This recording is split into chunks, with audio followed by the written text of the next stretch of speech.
If you like this video, please give it a thumbs up and hit the subscribe button as well as the bell to be notified of future videos.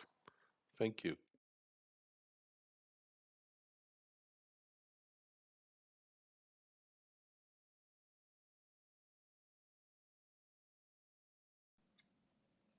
Hello Internet, I can tell you I'm happy today. We're speaking to from Plooy. The man was a flight engineer on the LOs before I was even born.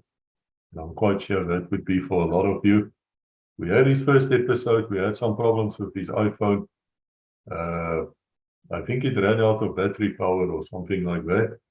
And it was in the middle of the night. I think it was about 3 o'clock in the morning. So we're going to go back then. But first, let me say, Captain, because the man is also a captain in the Royal New Zealand Navy. So you're welcome here. Thank you for coming back to us, telling your story. Really enjoying it. Sense of humor, which I haven't heard in a long, long time. But I think that's typical SAAF anyway.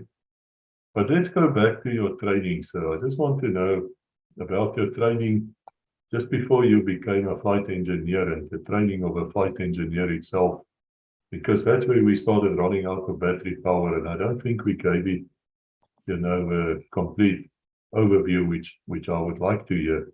So it's over to you. Thank you once again, and now I'll keep quiet. Okay, Chris, thank you very much, and hello to all your viewers, and it's nice to be back. I really enjoy talking to you guys. I'll just give a very brief overview of our training as artisans. You start with basics like all soldiers do, and then you go on to technical training where you do a certain number of workshops and quite a long theoretical element in your training. It's called TT, technical training, where we learn in the classroom. We learn all about the ins and outs of airplanes and engines and airframes and all the goodies that we will require to start our trade. And once you pass all that, you are posted out to a squadron or a base, and within the base there may be more than one squadron, but you are rotated normally between 6 and 9 months. Then you're rotated and posted to another base. I started mine at CFS in Denata, Central Flying School. And once I finished there, I was sent to Waterkloof, to Swartkops rather. Some of my mates went to Waterkloof, and I spent 6 months at Waterkloof working on Dakotas and PV Venturas. I did a small job here and there on the old Sabres as well, but that was not really under proper training, so I won't count the Sabre in. And from there, we went to One Air Depot. Now, One Air Depot is very comprehensive training takes place there, and all the apprentices are moved from one engineering shop to the next. We all started in different shops because we are separated in smaller groups, and then you stick with your group. I started mine with the engine stripping shop. We stripped all the airplane engines that came in for major servicing. You strip the engine down to every single bolt and nut. It's then cleaned in baths of carbon tetrachloride. And then it goes to crack detection, where the parts are all heated up, and then and in oil, in what like penetrating oil. The oil is a green, light green of color. And what happens if there's a crack in any component, the heat causes the crack to open up, and then you leave it until it's properly heated, normally a day and a half or 2 days. And the nights are included as well. And then the heat is taken off, and everything starts cooling down, and the if there is a crack, then this oil will penetrate the crack and be trapped inside. And after that, you have a look at those components with a ultraviolet light. And then if there is a crack and oil is trapped in there, then you'll see it very, very clearly under the ultraviolet light. So crack detection, every single part is checked. If there's a crack in it, of course it's US, you just throw it away and get a new one. So, and then from there, the engine is built up, excuse me, as per the manufacturer's manuals. So every single item that you do, if you have to put in a bolt or fasten a nut or whatever the case may be, that is logged, and you initial that log, so they can always trace it back and see who did what on where. And so it's the inspection and the whole service is very, very thorough. Because it's the life of people that's going to fly in that airplane. But worse than that, that airplane can, if it goes US in the air, it can fall on a city and you can kill thousands of people. So it is extremely important to be as thorough as possible. So that's in the engine assembly shop. And I did time in the rubber and plastic shop, where we learned to make washers and seals and plastic windows, the perspex windows for the airplanes, all the different types that we have in the SAAF. Then I was also transferred. I spent 3 months in the fabric shop, because the flying controls, like the rudder and the elevators and the ailerons of Harvards and Dakotas, and even the old DC-4, the Skymasters, they were all fabric. So you get to learn to work with fabric and how to cover it and how to shrink it and then how to paint it and put in inspection holes so that you don't have to cut all the stuff off when you need to inspect it visually. You can just take the little cover off, cut that out, and inspect it and put another cover on. We spent a little time in the sheet metal shop and, of course, in the propeller shop as well. The man in the street doesn't always realize that the propeller is really a rather complex components, because all propellers are not fixed pitch, so you can change the pitch. Now, I'll just interrupt myself for a moment. There we go back to CFS at the Notta. CFS was located. I haven't been there for many, many years, so I don't know what it looks like now. But those years, it was located amongst a lot of farms. And you know, when a Harvard flies, if it approaches you, the propeller noise that it makes, that pitch, it's rather low frequency, and as it passes you, it goes, you know, the pitch actually changes. That's due to two things. First of all, it's the Doppler effect, and secondly, it's the tip of those propeller blades approaching the speed of sound. So that is what changes the pitch. But the farmers thought that an airplane has a gearbox like a motor car.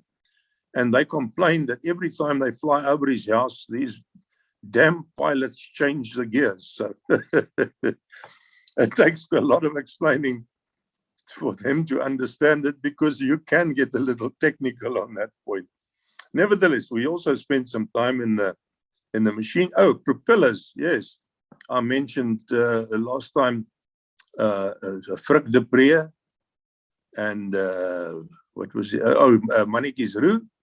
But in the prop shop, the propeller shop, I worked with another Springbok. He was a hooker. male, not a male hooker, but a rugby hooker. Propeller, what was he? He played for Northern Transvaal as well. Oh, his name slipped my mind. You know, my short-term memory has gone on AWOL. And please forgive me, tomorrow I'll be 81 years old. So something must give, you know, wear and tear. I forgot, but his nickname was prop something, or something prop. You guys will remember it. I can't. We spent some time in the machine shop, and also then 3 months in the plating shop, where we learned to brass plate, to copper plate, to galvanize, and everything that needs to be covered with another metal so that there's no corrosion. How to do all that. And then once engines are built up and ready for test, that comes down to the engine test bench, which is a completely separate building because of the noise. And we mount these engines on dedicated mounts for that engine and hook up all the controls and the electrics into the control room. And you sit there and you start the engine. And again, using the manufacturer's manual and procedure, you test that engine. Revs, temperatures, everything that can vary on that engine. Remember one thing, or more than one, every piston engine aircraft has 2 spark plugs. It has double everything. It has 2 inlet valves and 2 exhaust valves, 2 spark plugs. The spark plugs are driven by magnetos. So it doesn't have a generator or an alternator. It's got a starter motor, totally separate, and then the one magneto feeds one of the harnesses, and the other magneto feeds the other harness. So that if something goes wrong in one harness, the other harness is still there and functions, and you will see a slight drop perhaps in the revs. That's why we also, in the run-up, before you take off on any piston engine aircraft, you run it quite high revs, and then you switch the magnetos, 1 on, 2 off, 2 on, 1 off, and then both off, and then both on. So, and you watch the revs. If there's a drop in the revs with only 1 mag running, then and it's within the limits, then it's okay. But if it's outside the limits, then of course they have to have a look at that harness as well as the magneto. As I said, we spent between 2 and 9 months per workshop, and it was very intensive training, everything practical.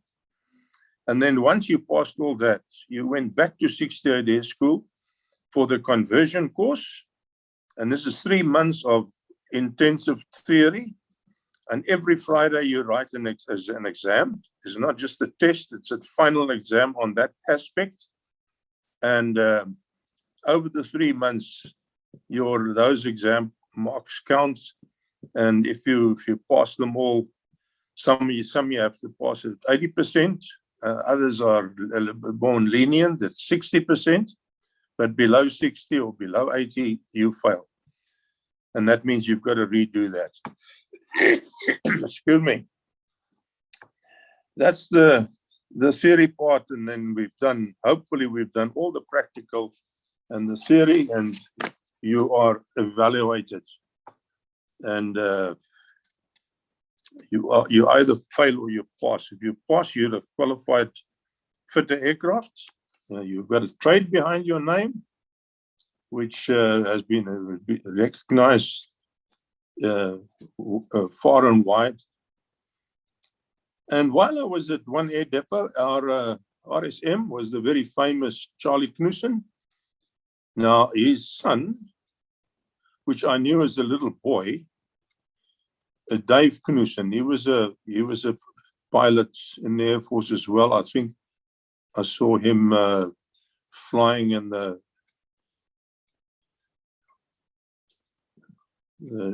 all the air shows. I saw him flying there. And Charlie also had a beautiful daughter, but let's not go there.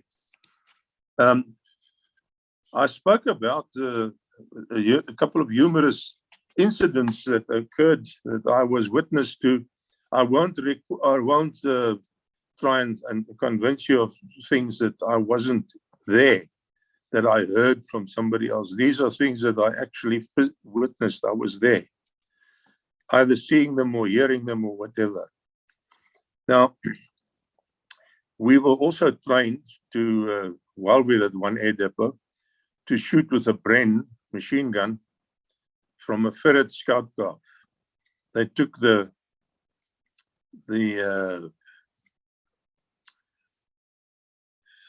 little lid off and mounted the Bren in the ferret, and then you had to get in, stand on your knees, because there's a little chair which is knee high.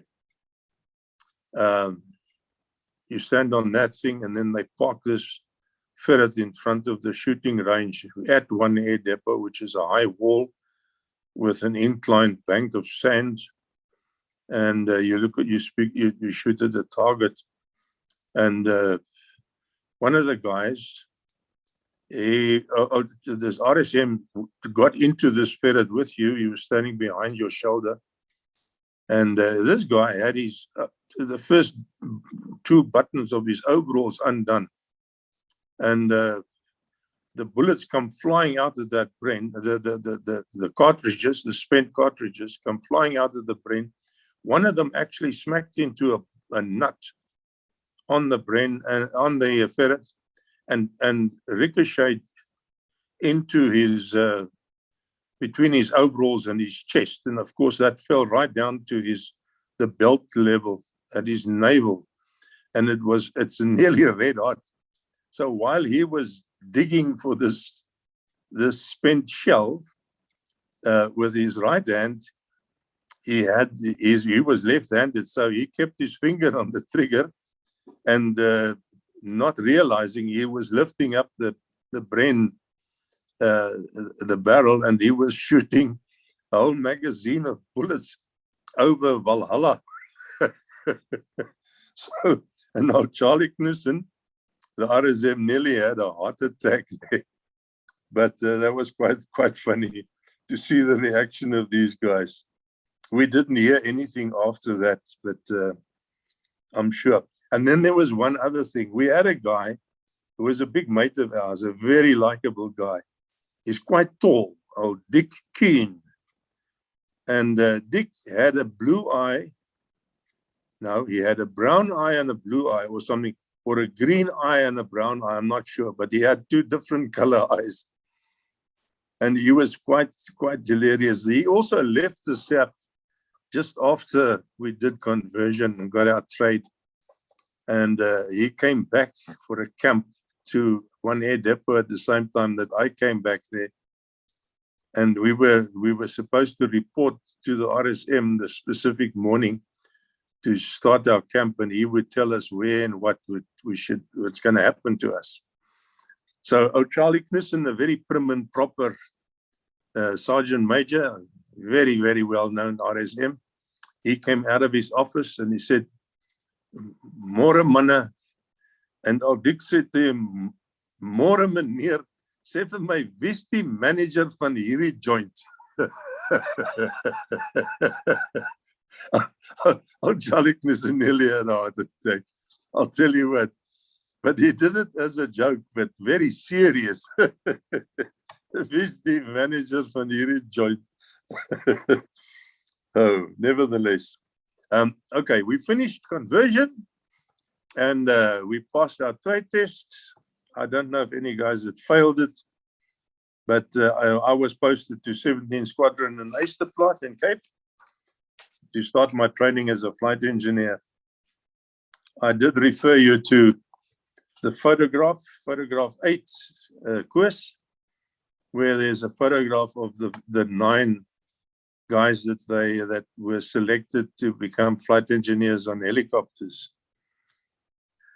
Faces that I still recognize, front, left, bottom, Justin Menger.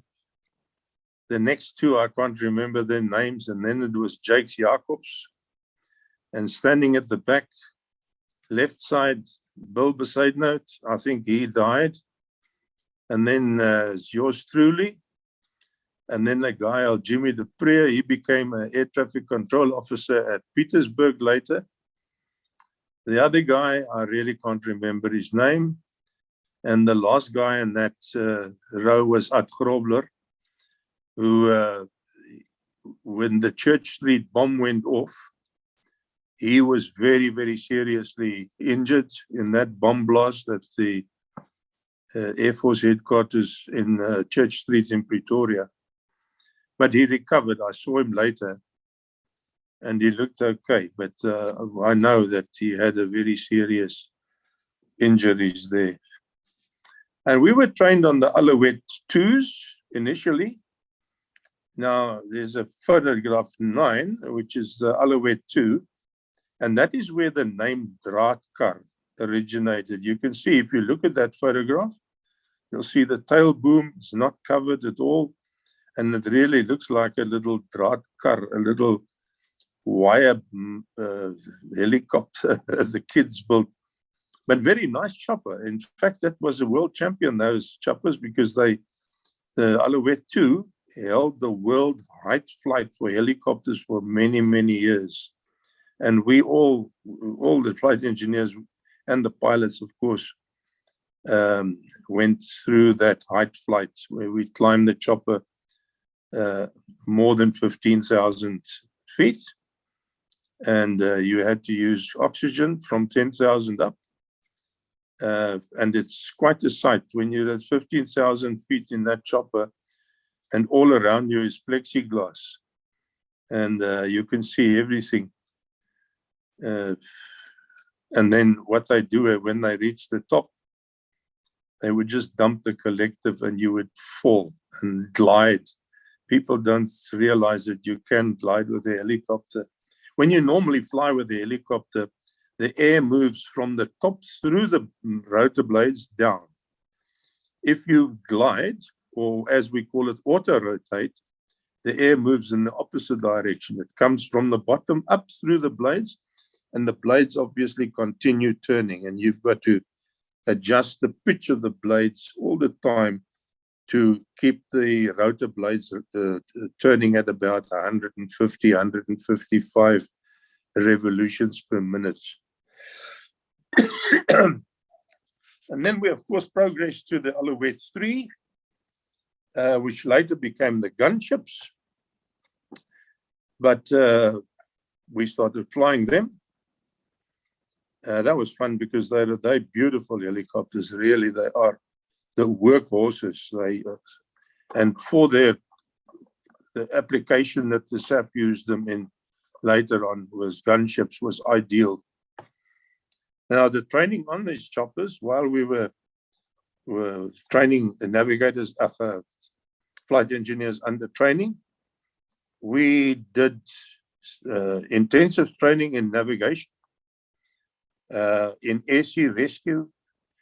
We did a lot of mountain flying to pick up guys from mountains and what have you. We did advanced first aid, and we did height flights. And during this practical training, a couple of incidents happened to me, which I can relate to you. First of all, we north of Eysterplaat, inland from Melkbos Strand in the Western Cape. There's an area, it's actually private ground, but it's the farm is not, you can't farm there because it's just sand dunes. There's white sand, like in Uvambu land. And that was our low-flying area where we could really go right down and practice low-flying. It's quite tricky, especially if you fly over if you over greenery, then there's no thermals up. But at the moment you leave the greenery and you're over white sand, there's a lot of thermals up because the heat rises. So you got to be on your toes to maintain your correct height up and down to stay the same height above ground. And coming back one day, there was a young cadet officer. I was engineer for him. And he was aiming, on our way back, he was aiming at some blue gum trees. And I inquired, I said to him, are you going to fly between those trees? And he said, yes. I said, well, I think you better pull up that collective because I know this area well. And Alouette 3 doesn't fit in. You won't make it. The gap is too narrow. And while we were still virtually arguing about this, he hit a treetop and damaged the blades. And we had a tremendous vibration in the chopper, so much so that I had to grab the cyclic pitch lever and assist this guy because he just couldn't control it by himself. You had to have two people. The vibration was so bad. And when we crossed over the fence at Eysterplaat base, and they came out, the fire brigade was waiting for us because I informed them that there's a serious problem here. And I assumed that they took that guy off the course immediately because when we walked out of that airplane, everybody was rushing towards us. And I looked at him and you can see that he was carrying the world on his shoulders. He knew that his days are numbered now. And he disappeared. I never saw or heard from him again. So, shame. I felt rather sorry for the guy, but, that's one of the sad things about the SAAF. The differentiation between pilots and everybody else. And I have great respect for pilots. And but I think it was unfair. Our training was 4 years. It cost the SAAF a lot of money to train us. A pilot goes for not quite 9 months training. They get out there, they're immediately candidate officers. Within a short time, they are second lieutenants, and then before you can say catch him, he's first lieutenants. Where we, after 5 years, we were lucky to become a corporal, lucky. And I think that was a little unfair, but yeah, well, that's the system. I have to adjust to it. Then we had another close call during night flying. We flew over the takeoff from Eysterplaat, and then we would turn left over until you hit the beach at Woodstock Beach, and then you're over the sea. Now, if you fly at night with the sea in front of you and it's a dark moon, it's just a black wall. There's nothing, you can't see anything.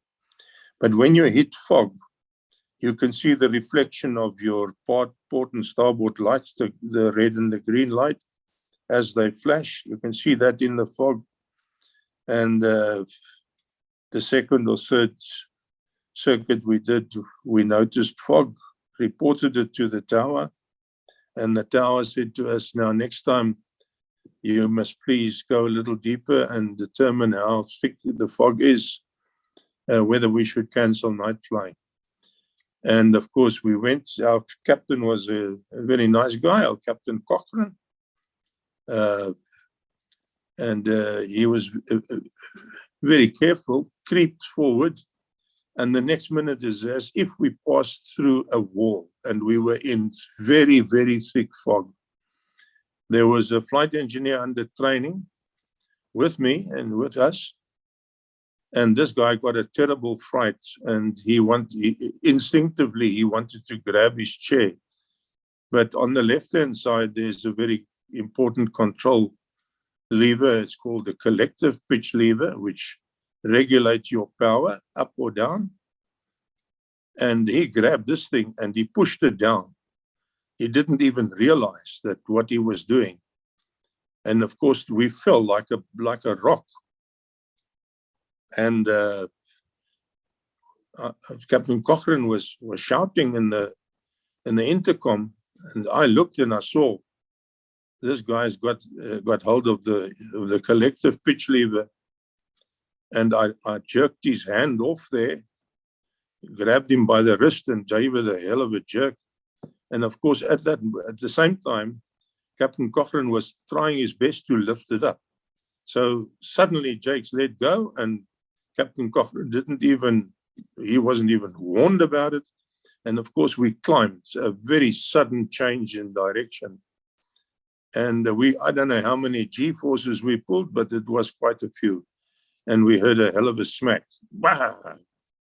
And I thought that the main rotor blades had gone through the tail boom.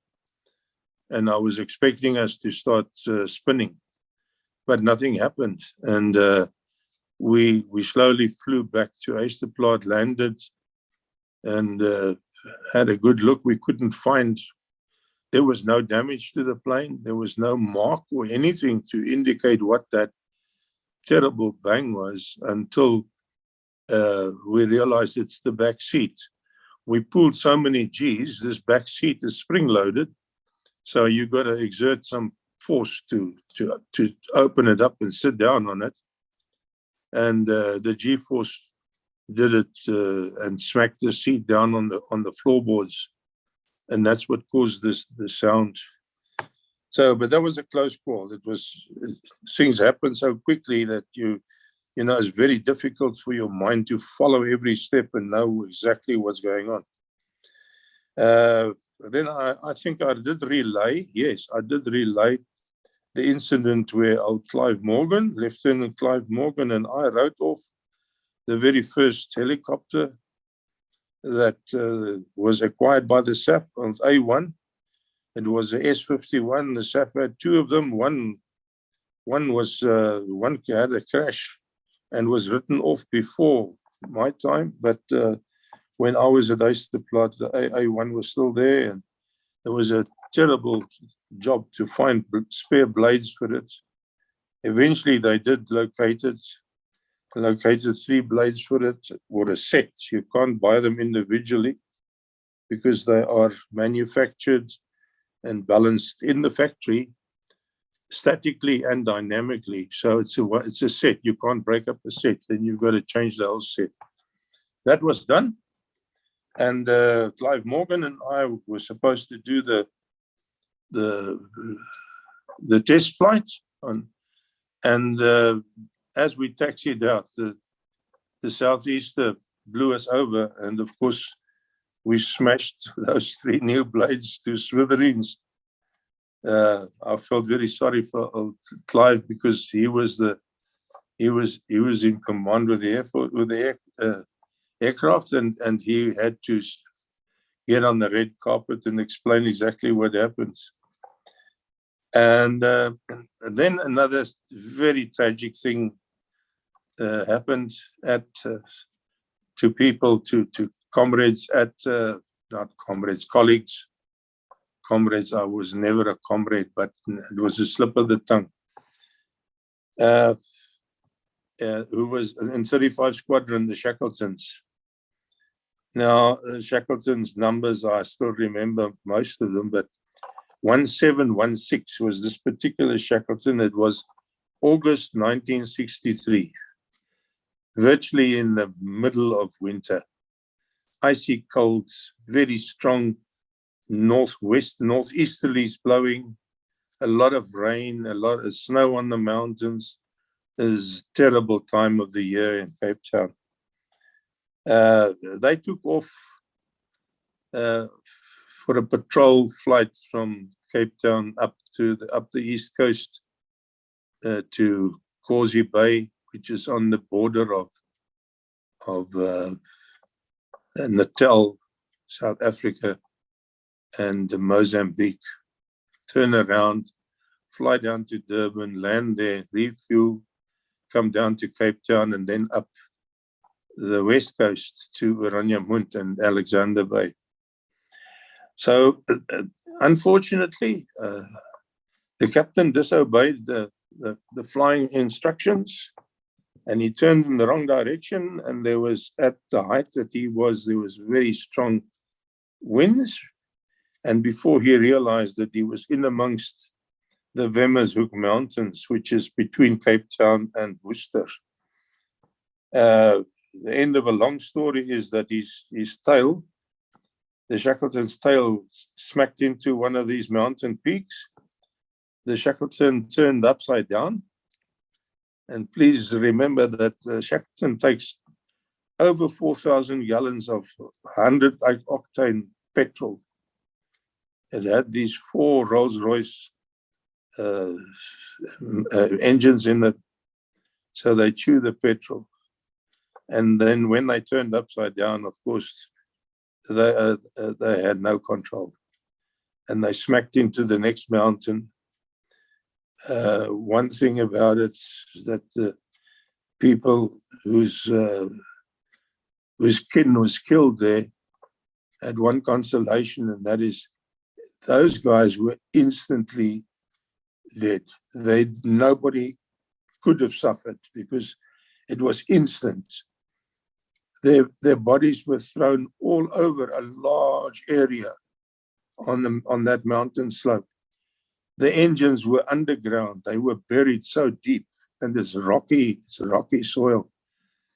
The only big component that was lying on top, other than a bit of aluminium skin, was one of the undercarriages, the main undercarriage. The others were all under the underground. So there were really no bodies to pick up. It was just body parts. So the old doctor at Eysterplaat, where the dam wall is, there's a garage there. It's actually 3 garages, but inside is just one big room. And on the outside there's 3 doors. We laid out 13 blankets, and as we had to fly those bits and pieces of body parts in from the crash sites to the dam wall, and then him and the medics sorted out, and they had 13 blankets, and they had to sort out until they found either 13 left hands or left arms, or 13 right arms, or 13 of something, to identify, so that the doctor can certify that 13 people actually died here. So that was a gruesome and a very unpleasant part. Now, my brother, that's just younger than I am, in 1963, he was in the Air Force Gymnasium, and he was posted up to Eysterplaat as well. He was in the motor shop. I will never forget that. And we had to fly back from the crash site and pick up the guards for the night, because they didn't want to leave all these remnants of people and bits and pieces at the crash site without being under the guard of somebody. So they took a couple of these gym guys and a chappie by the name of Prop Smith. I'll tell you later about Prop Smith. He was a corporal, and they went. We had to drop them off there, and they slept in tents. They had to keep guard. Now, those mountains have a lot of baboons, and of course a lot of leopards as well. We saw them every time we did mountain flying in that area. We used to chase up leopards. And on our way back, I thought to myself, the poor guy, that little brother of mine, he's going to sleep there amongst all these dead bodies, and leopards come sniffing around. So I was quite worried about him that night. But enough about the sad things. There was a Dakota flying from Pretoria to Eysterplaat with a bunch of military personnel in it. One of them was a lieutenant from the South African Navy. And those old Dakotas, it's a very uncomfortable airplane to fly, especially at some height, because there's no upholstery in it. It's just the bare skin and the ribs. That's all. So it gets icy cold in there, in the cabin of those old decks. And he had a briefcase with him with some important documents. And he put that briefcase behind his back like a backrest. And he was leaning on it. What he didn't realize that it was against one of the emergency hatches. And he can't recall, obviously nobody else knows, but that hatch opened up in flight at about 8,000 feet. And that briefcase, he nearly went out the hatch as well. But the briefcase went out with the hatch. This is over Sutherland, there in the middle of the Karoo. And they landed, and of course, this Dakota's got this big hatch hole and a very frightened Navy lieutenant. We were then tasked the next day to go and fly, because now we had the exact spot, the coordinates of where that thing fell out. Apparently, there was some very high secret documents in that briefcase, and that is what they were after. So they sent, I can't remember if it's 2 or 3, but they sent choppers out. I was in one of them. And we had to do low flying, not too fast, not too slow. And we had to look for this briefcase. Now, it's a brown leather briefcase in the Karoo. You know, after a few minutes, every little bush that you fly over looks like a briefcase. So in the end, it was real. Everybody realized this is a futile exercise. We will never find that briefcase. So they printed a lot of pamphlets, and the next day we went back and we distributed those pamphlets in Sutherland, and we threw them out of the choppers over farmhouses where the farm workers stayed nearby, and everybody had a pamphlet which explains what we're looking for, with a reward on it attached to that as well. So that was a bit of a laugh. And then soon after that, the pilots, when they finished at Notta, some of them went up to Langebaan Weg. That's there are 2 Langebaans. The one is on the lagoon. That's where one of the recce battalions were trained, or lived rather. They were trained at Donkergat across the lagoon, but they lived there. That's Langebaan by the sea. And the other one is Langebaan Air Base, about 25 kilometers apart. So they got further training there at Langebaan. And during that time, they did some training. I think it was navigation training. I'm not sure. But there was a Harvard, the one young pilot. He was still a candidate officer.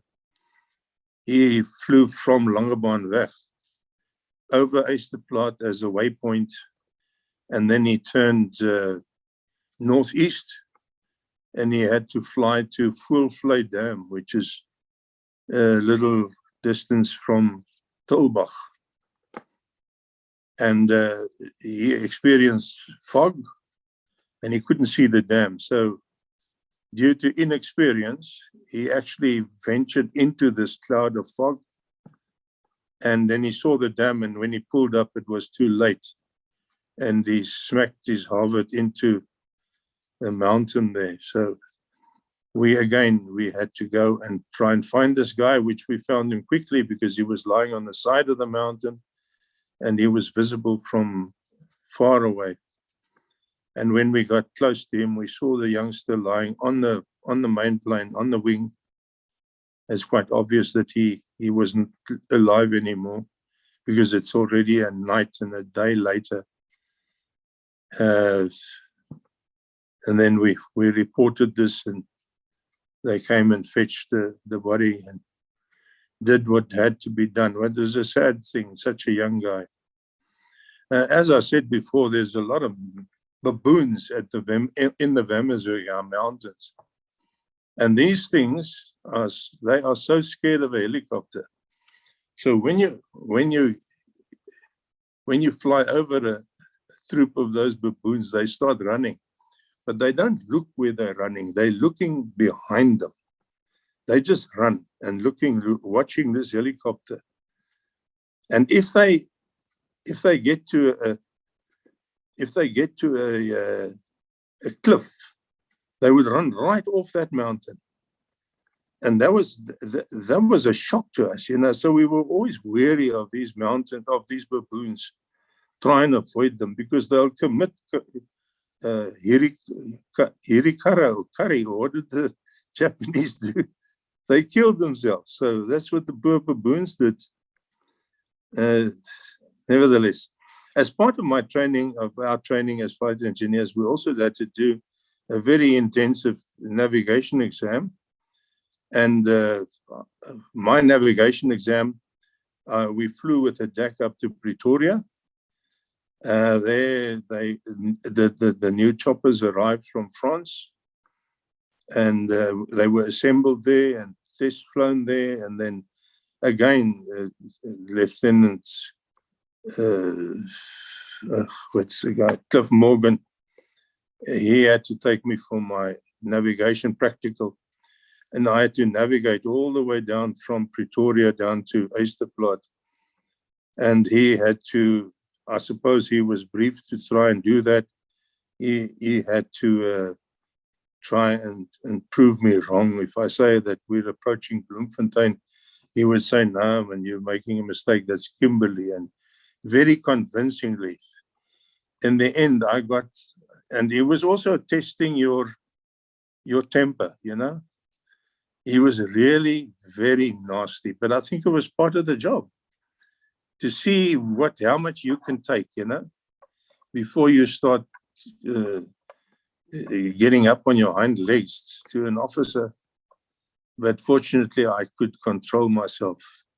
But when we landed, I said to him, you know, you were very, very close to hiding. But we were on friendly terms by then already.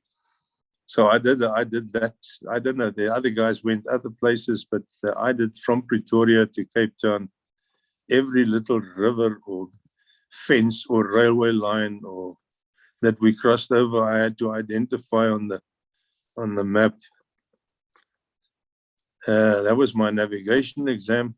Oh yes, and those years, one Wednesday in a month, it was we had a formal dinner in the officers' mess, and we for a hobby, there's a couple of us. We went crayfish diving, and at those years, Robben Island wasn't a prison; it was an air force base. They had the crash boats there, which eventually went back to Longabon. But those crash boats, they had a base there, and the crash boats were kept there in case of an airplane crash or any emergency. They had the crash boats to go. And so we often went to Robben Island. It's still got a beautiful runway, and DACs used to land there. But we used to go there with the Alouette 3s, and then we take those years we didn't have wetsuits, we had dry suits. We took our dry suits with, and we dived for crayfish. Well, you can't say dive, because we used to walk about the depth of your shoulders, and you just keep your head in the water, and you can see underwater quite clearly, and you see the crayfish in the crevices and amongst the rocks, and then you dive in. But you don't really have to swim, you know, underwater to catch the crayfish. There were so many. And during low tide, two of us used to fill those crates that we carried in the Alouettes next to the fuel tanks. On each side, there were two of these crates.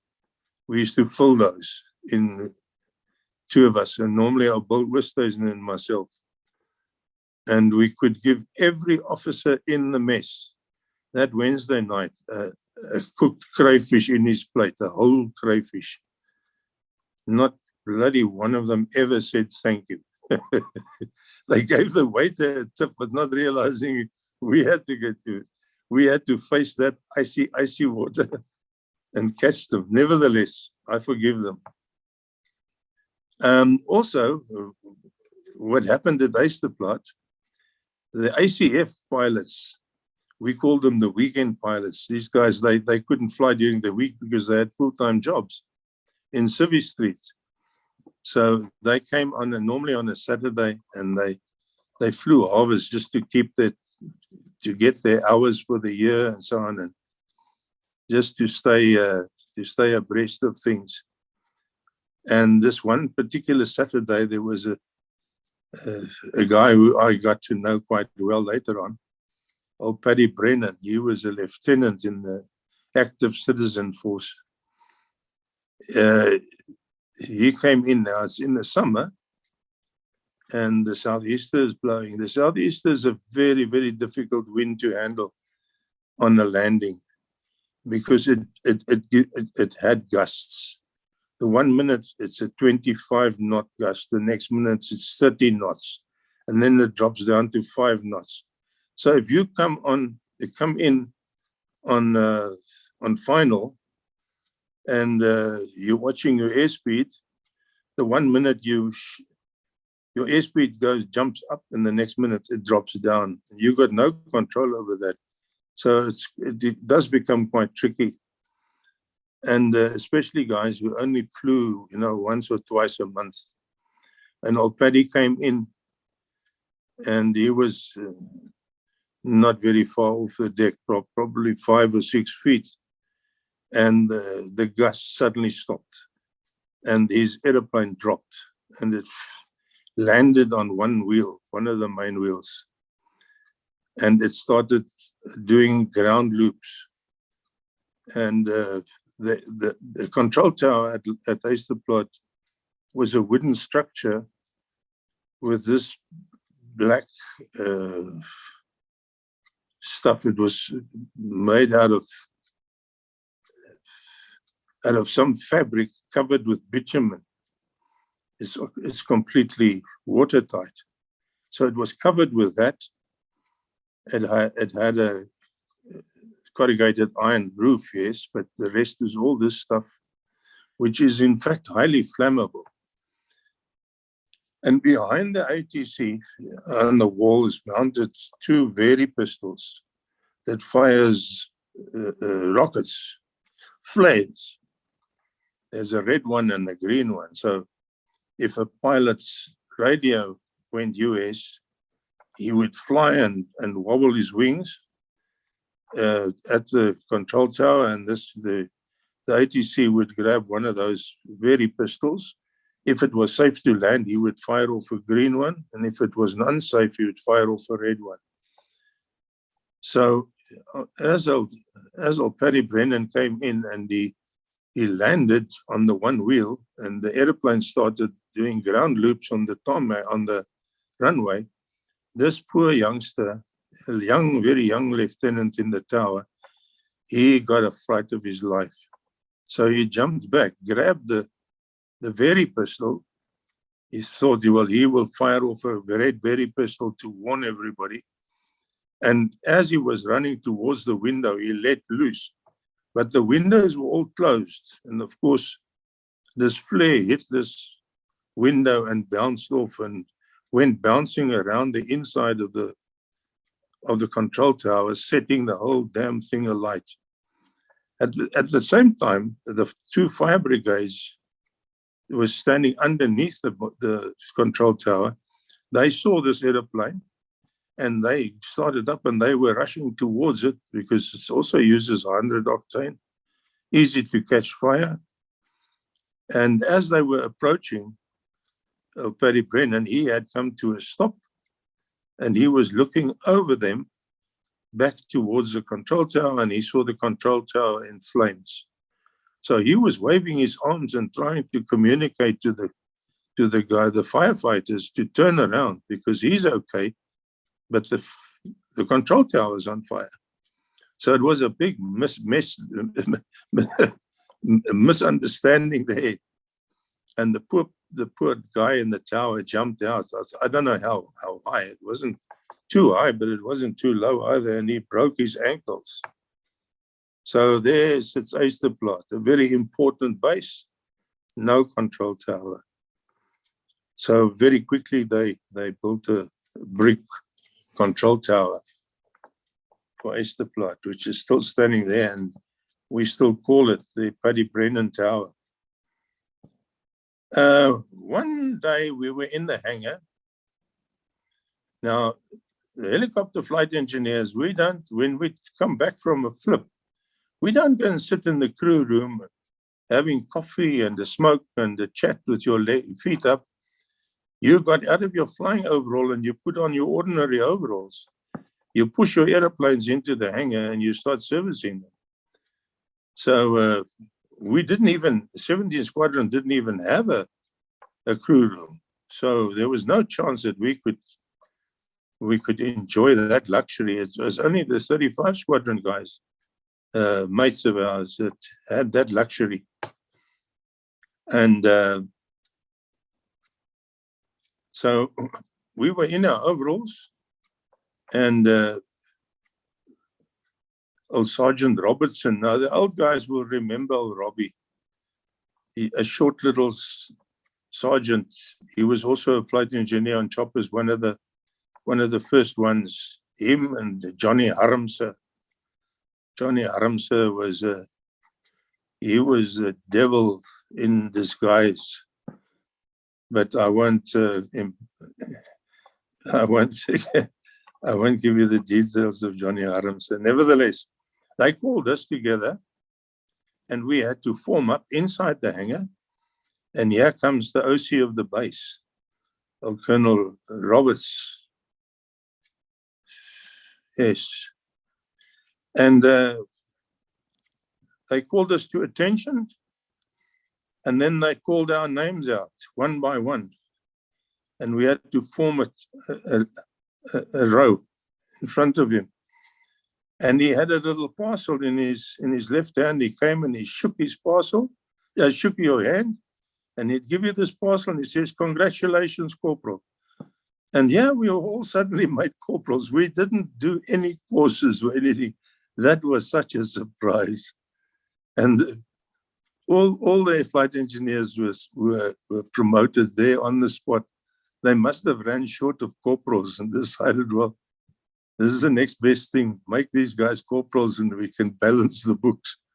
So we were very fortunate. We were all made corporals. Nevertheless, that was nice for us because of the pay. We weren't worried about the rank.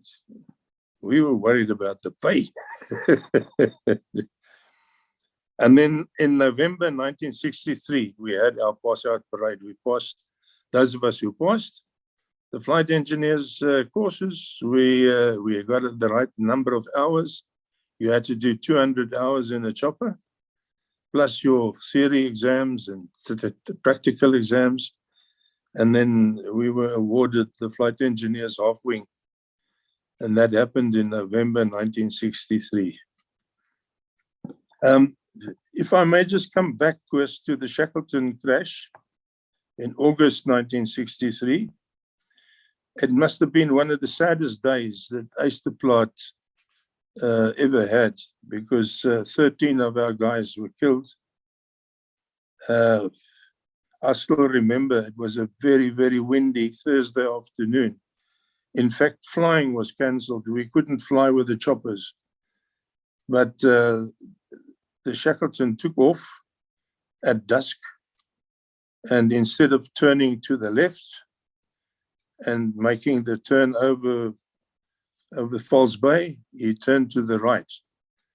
And when he got to 2,000 feet, the wind was very strong, which he didn't expect, and he didn't even realize it. I'm sure of that. Because the next minute, he was in amongst the mountaintops. They knew that they're going to crash, because looking at the bits and pieces of the crash site,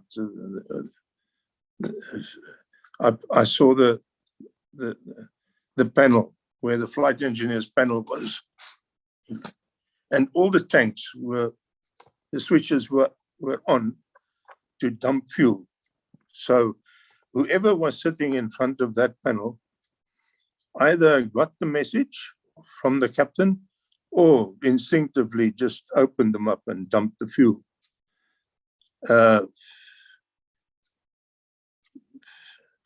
So much fuel went out that a lot of it must have evaporated, and the fumes just above ground level is 4,000 gallons. So it's a hell of a lot of fuel. And in the crash, there must have been sparks flying, and that lot caught fire. And it must have been a heck of a bonfire, a very sudden one, because most of the petrol was in fumes. You can see from the ground underneath, and that what remained of the airplane, and of course the bodies, they weren't really burnt badly, but the crash itself just tore them apart. But you still had an awful smell over the crash site, like burnt. You know, if you forget some steaks on your barbecue, you can smell. It's a similar smell. That's why for months after that, I couldn't eat meat. I just couldn't. That was a sad day. Now, that happened on a Thursday, and we only found the crash on the Sunday. And of course, the choppers were deployed to do a lot of work there. We had to fly in and out and bring things in and bring things out, and we couldn't bring the aircraft out, the bits and pieces. There were just too many. The Board of Inquiry came to the site. We actually took them there, and there they inspected everything, and the doctor could certify 13 guys that passed away, and the Board of Inquiry didn't last very long, the inquiry, because it was so obvious what happened. It was obvious that the Shackleton turned upside down and went into the next mountain. And everything happened within seconds, because it was already, at cruising speed, that Shackleton. Now, I had personal losses in that Shackleton. One of my family members, Alwyn de Plooy, he was the co-pilot at that time. My roommate, a very nice German guy, Michael Brodreis, he was an airwop, a radio operator. We were in the same room, and a very close friend of mine who actually joined the Air Force with me. And on that photograph where that was taken in front of Bungalow 28A, he was standing just next to me, Bing Foster. He was the second engineer on that Shackleton. So those three guys passed away. The rest I knew, but they weren't really close friends. But those three guys really were close friends, and one of them was family. So we were deployed to do the cleaning up and bring the human remains back to Eysterplaats for the funerals. That was November 1963. Now, on the 28th of December 1963, an event took place which had a severe impact on my life until 3 years ago. On the 28th of December, I got married. And I'm sad to say, it's no good hiding anything. Lots of people know about it. It's sad to say that after 2-3 months, both my wife and I realized that we had made a mistake. We should not have gotten married. We were a total mismatch. But we had long discussions. When we were certain about it, Mariette was already pregnant with my daughter, and for her sake, we decided we're not of the generation that if something breaks, we throw it away. we try and fix it. And that's why we remain married. And when Mariette passed away in 2019, we were married. We would have been married for 55 years, and we never divorced. So, but it wasn't a pleasant, homely life. Let's put it that way. But enough of that. There, you know my story as well. I wasn't the happiest guy around. Now, throughout my career, I always wanted to study further.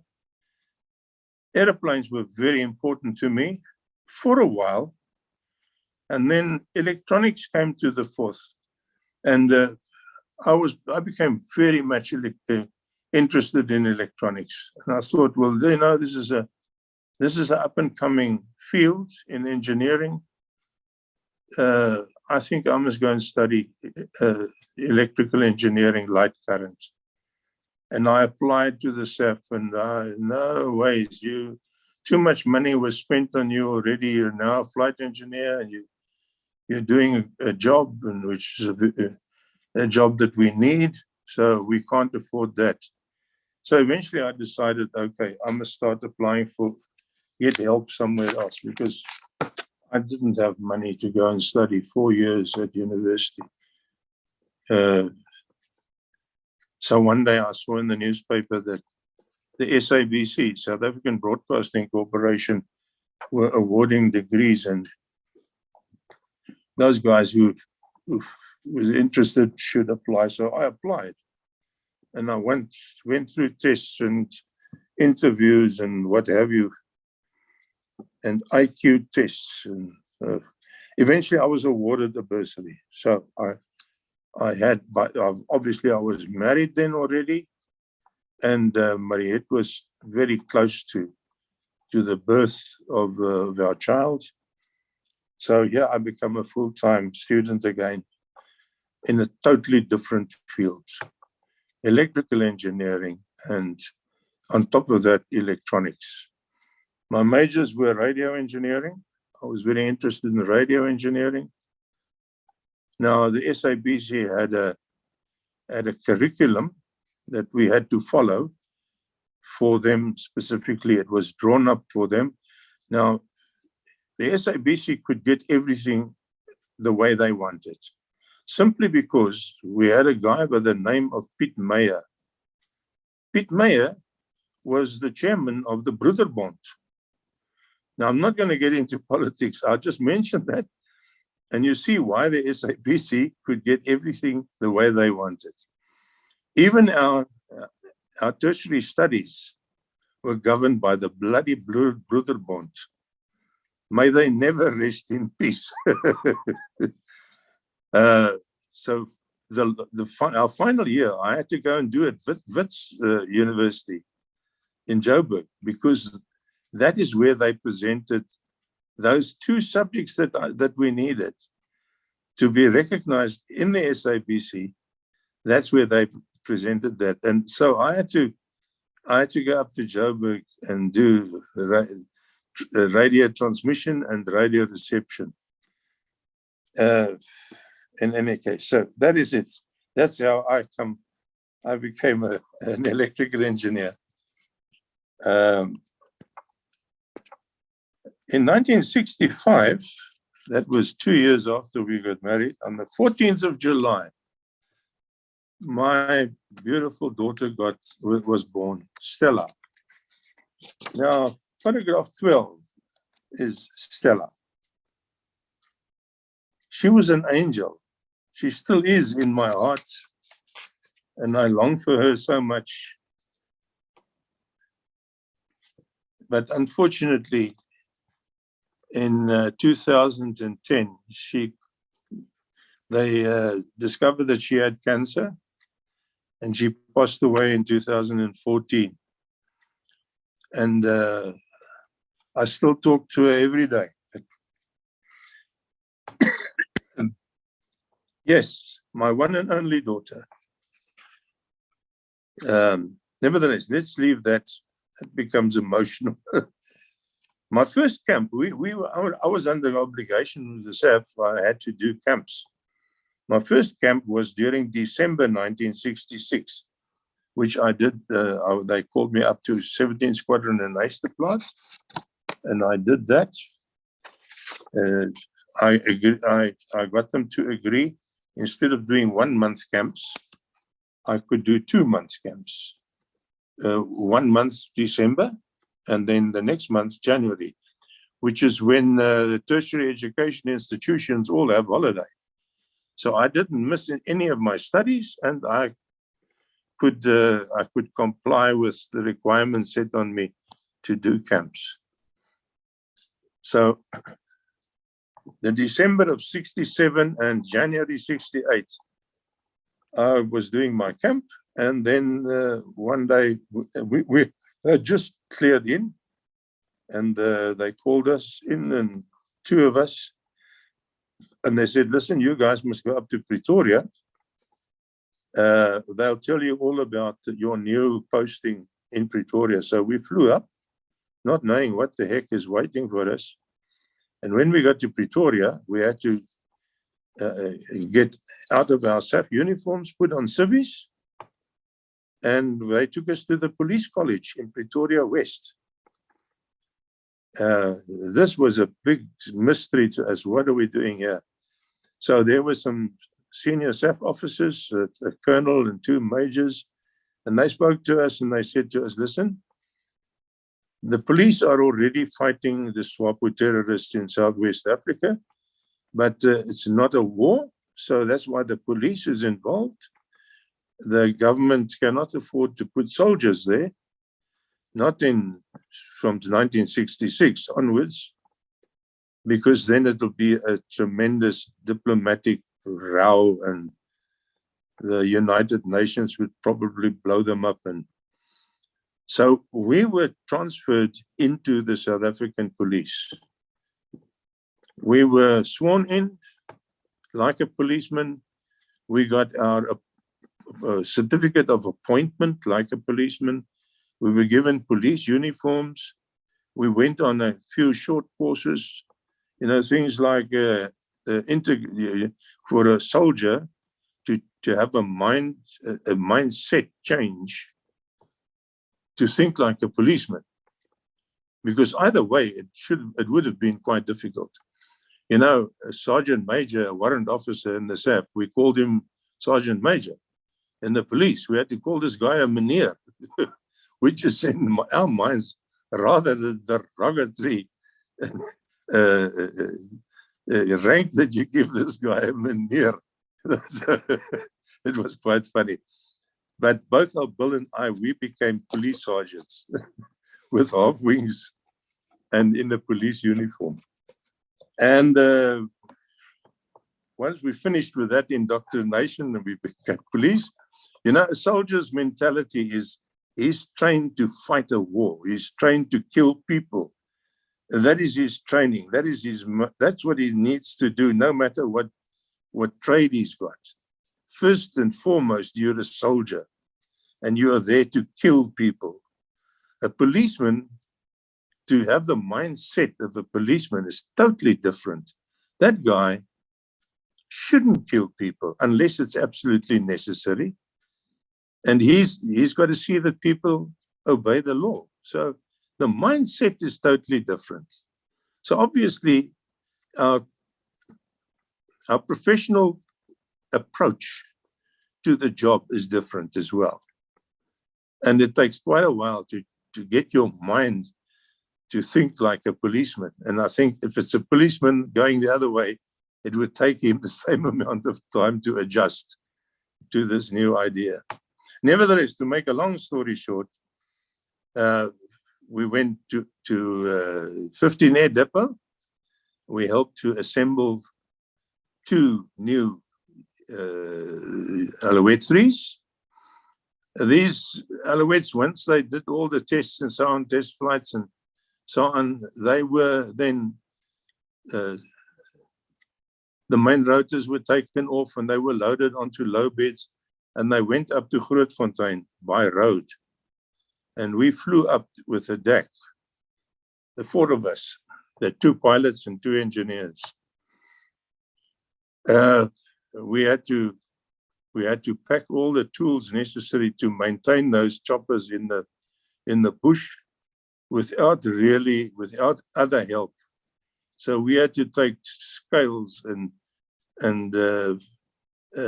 jacks and whatever is needed to do any job on that chopper, engine changes. So it was quite a load to move up. But unfortunately, that went by truck as well. Arriving in Grootfontein, we were in our police uniforms. Of course, we were frowned upon by the SAAF guys there, but everybody realized there's something fishy. Obviously, we were sworn to secrecy. And I must tell you that this thing worried me tremendously afterwards, because I was not really allowed to tell anybody of what we did, where we did it, how we did it, and things like that. They inspected all our kits, make sure we didn't have cameras or anything like that. And when you come back to the States after your camp, you were thoroughly searched. Excuse me.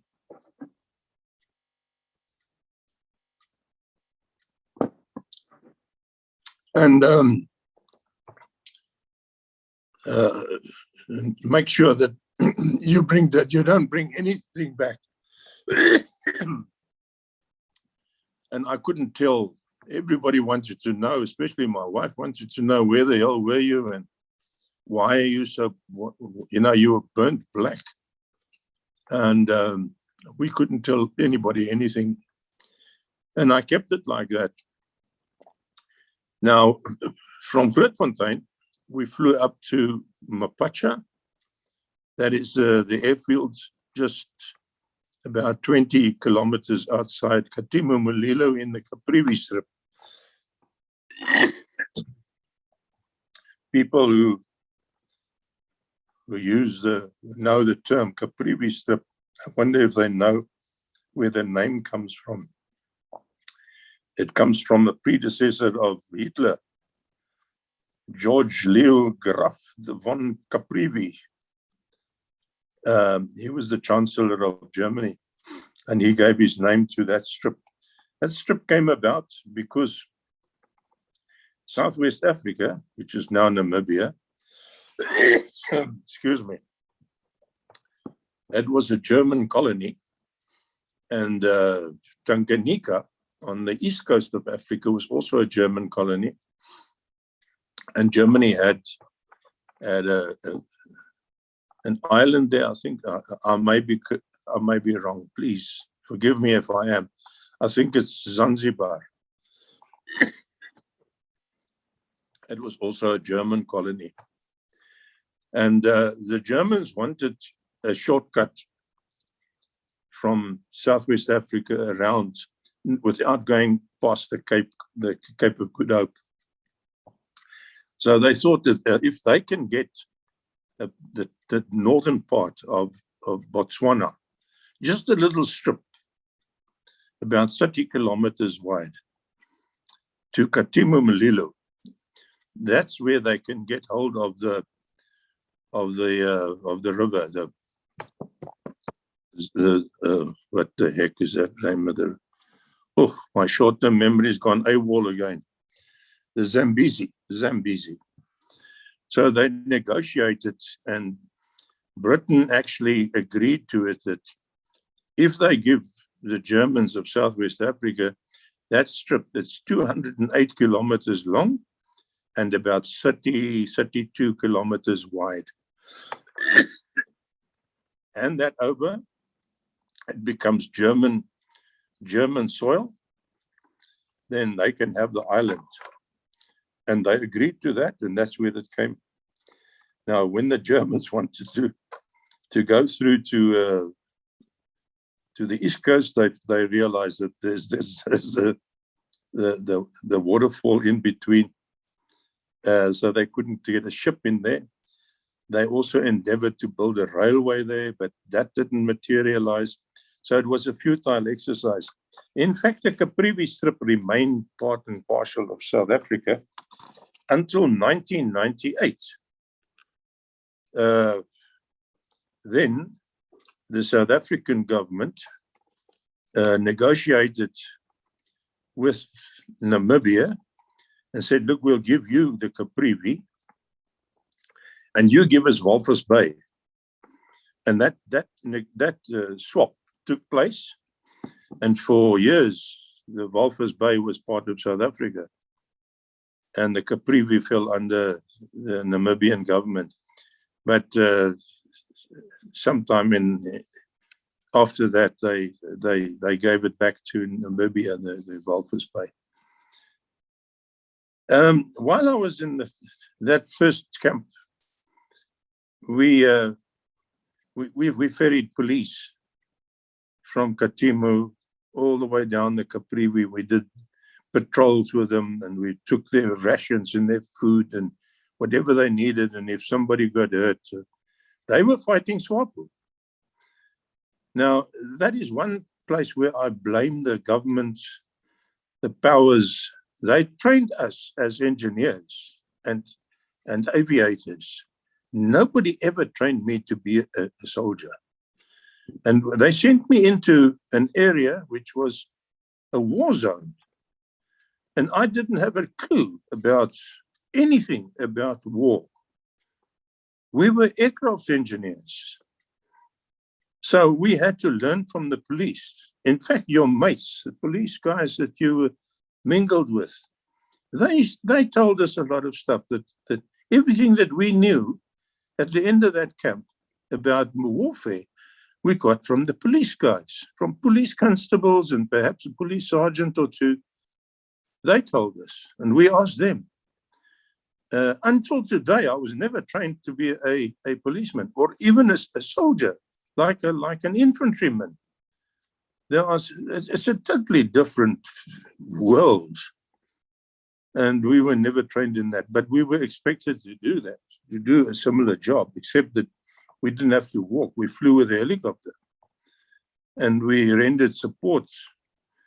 Policemen who got injured and got wounded, we had to take them to Grootfontein or Ndangwa or Oshikati, where they could get better medical help.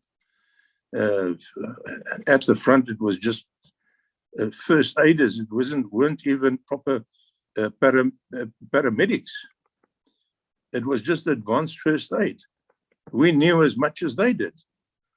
We did a advanced first aid course in our flight engineers course. So, nevertheless, at one stage, there was the group that we were transporting. We landed where there was a report of a contact, and they formed up, and our responsibility was to look after the choppers. So we still carried the old R1, the FN, 7.62 millimeters, and that wasn't even on automatic. So it was just a rapid firing rifle. It wasn't a machine gun.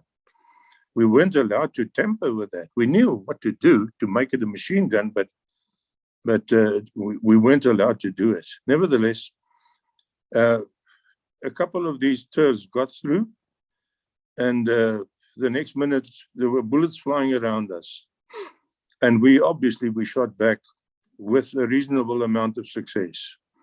The four of us, the two pilots and the two flight engineers. The pilots didn't even have rifles. They had just the 9 millimeters, pistols.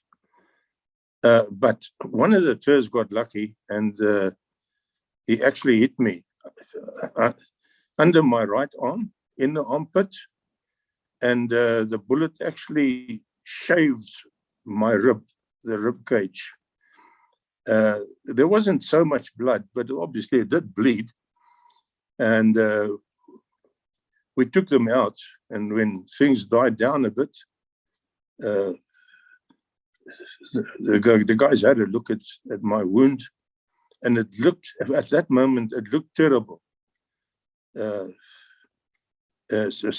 they put me, Henny van Wijngaard was my pilot. He bundled me into one of the choppers, Incidentally, our officer commanding is a policeman at Katima Malilu, Roy Rus Swanepoel. I don't know if you've ever heard of this guy, but his name suited his looks and his personality. The Roy Rus. But he wasn't a bad guy. He was very, very strict, and he would he would talk to you in he would convert you into Christianity just by talking to you. I think he was a major at that time, Roy Rus Swanepoel. Nevertheless, Alieni took me to Oshakati, where I got better treatment for my wounds. They cleaned it up and put a couple of rudimentary stitches in it. And I stayed in the little, you can't really call it a hospital, but we had a matron and 2 nurses there in Oshakati. I think it was before Ndangwa got a hospital. It was very early in the fight. I stayed there for, I think, 4 days. And then the matron said, no, you're okay now. And I went back to my mates at Mapacha. And we carried on until the end of that camp. Came back, I couldn't tell anybody what happened to me. Obviously, my wife saw the scar and the bandages and the stitches, and she wanted to know what happened there, and I couldn't tell her. So I said to her, it was a thorn tree that hooked me, just to have some excuse. I don't have to tell the truth, because I took an oath of secrecy. So I managed to satisfy her curiosity and still at the same time keep my vow. At that stage, this wound didn't really hamper me until years later. In fact, in 1993, it caused a severe and everlasting change in my life, that little wound. Now it was too late. It's from 67 until 93. It's quite a few years. And I didn't even bother to go to a mill in Wynberg, because I knew that, at that stage, I didn't want to be in a military hospital anymore in 93.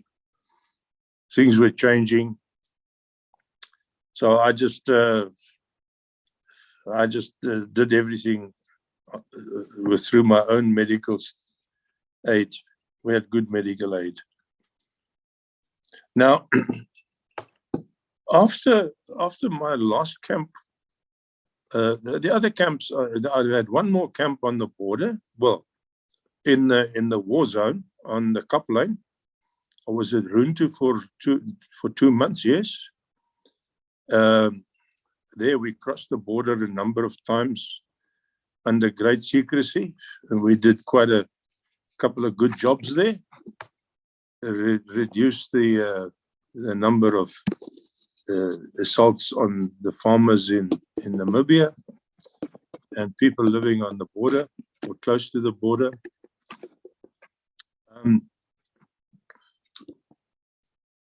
So in 1970, November 1970 was my last camp. December and January, December in 1969 and January 1970. Those 2 months was my last camp.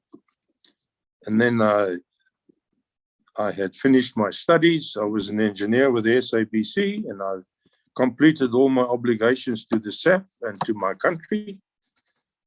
But during that period, because of this wound, I spoke to the Chief of the Air Force once. In fact, he was also flying choppers, keeping his hours up. So he quite often came to 17th Squadron, and I flew with him a number of times. And I told him about my little escapade, getting wounded and so on. And I said, until today, because when I at the end of that camp, I was taken to an interview. They called it an interview. To me, it felt like a court-martial. there was an Air Force colonel and 2 Air Force majors and a police colonel and a police major who interviewed me, or if you can call it an interview.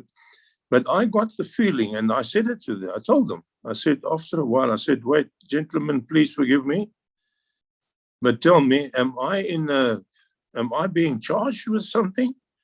Because the way you're asking me these questions, it appeared to me as if you're looking towards me to make some confession that I shot those guys on the border because I wanted to kill them, not because I was trying to save my own life and that of my buddies. I'm not a murderer. I was a soldier then. There's a big difference, you know. We both killed people, but the one is a murderer and the next guy is a soldier. He gets a medal for it. And I said, please, just if you don't mind, just change your attitude. And they cut the whole thing short, and that was the end of it. So the Air Force colonel said to me, look, we'd like to compensate you. So I said, look, I don't want any money for that. Really, I don't want any money, because that means I sold myself to the SAAF. I don't want remuneration for that. What I want to do is I want to go and attend some courses in the navigation school as a sort of remuneration. And they eventually agreed to it, and I attended all of the outstanding courses, because when we were trained as flight engineers, we did most of it. And I started flying DACs on weekends, whenever, DACs, and also Shackletons, rather, on weekends. And eventually I qualified. I got 200 hours, and I qualified for my navigation half wing. So that was a move that benefited me greatly later. Right. At the end of that period, I had done my duty, and I was offered a nice job at the old Cape Technikon at the School of Electrical Engineering to become a lecturer there, and I did that. And since then, from 1970 onwards until 1993, I earned my money, my keep, lecturing students in electrical engineering at what was later we became the Cape Peninsula University of Technology, CPUT. And during the 23 years that I was there, I moved up through the ranks. And when I retired in the end of 1993, I was the academic registrar of the university. So I was quite honored to be able to go through those years and still, in a way, serve my country. But I could see that on the horizon, things didn't look so bright. And my wife and I, we traveled quite a lot. We went all over the world. Every holiday, we went somewhere, to Ireland or to the UK or to Europe, and we traveled a hell of a lot. The only area which we did not visit was Australia. So when I retired, I said to her, now, let's go and see the rest of the world that we hadn't seen yet. And in the meantime, I started working for myself. I was only 52 years old when I retired, so I didn't really feel like sitting at home. So I utilized everything that I had learned to make a living for myself. The first thing is I assisted my wife in starting a private technical college in Cape Town. And therefore, Durbanville College was born. So I was the very first principal of Durbanville College. and we ran that college. It was a private college. Later on, we sold it. And my wife could retire after that, not having any financial worries. At the same time as Durbanville College, I started training skippers or navigators at sea. So I was in my element. I loved the sea and I loved navigation. And SAAF was born, the South African Institute for Skippers. And I started that under the guidance of SAMSA, the South African Maritime Safety Authority. They issued all the skippers' tickets, the licenses and so on, and I did most of the training.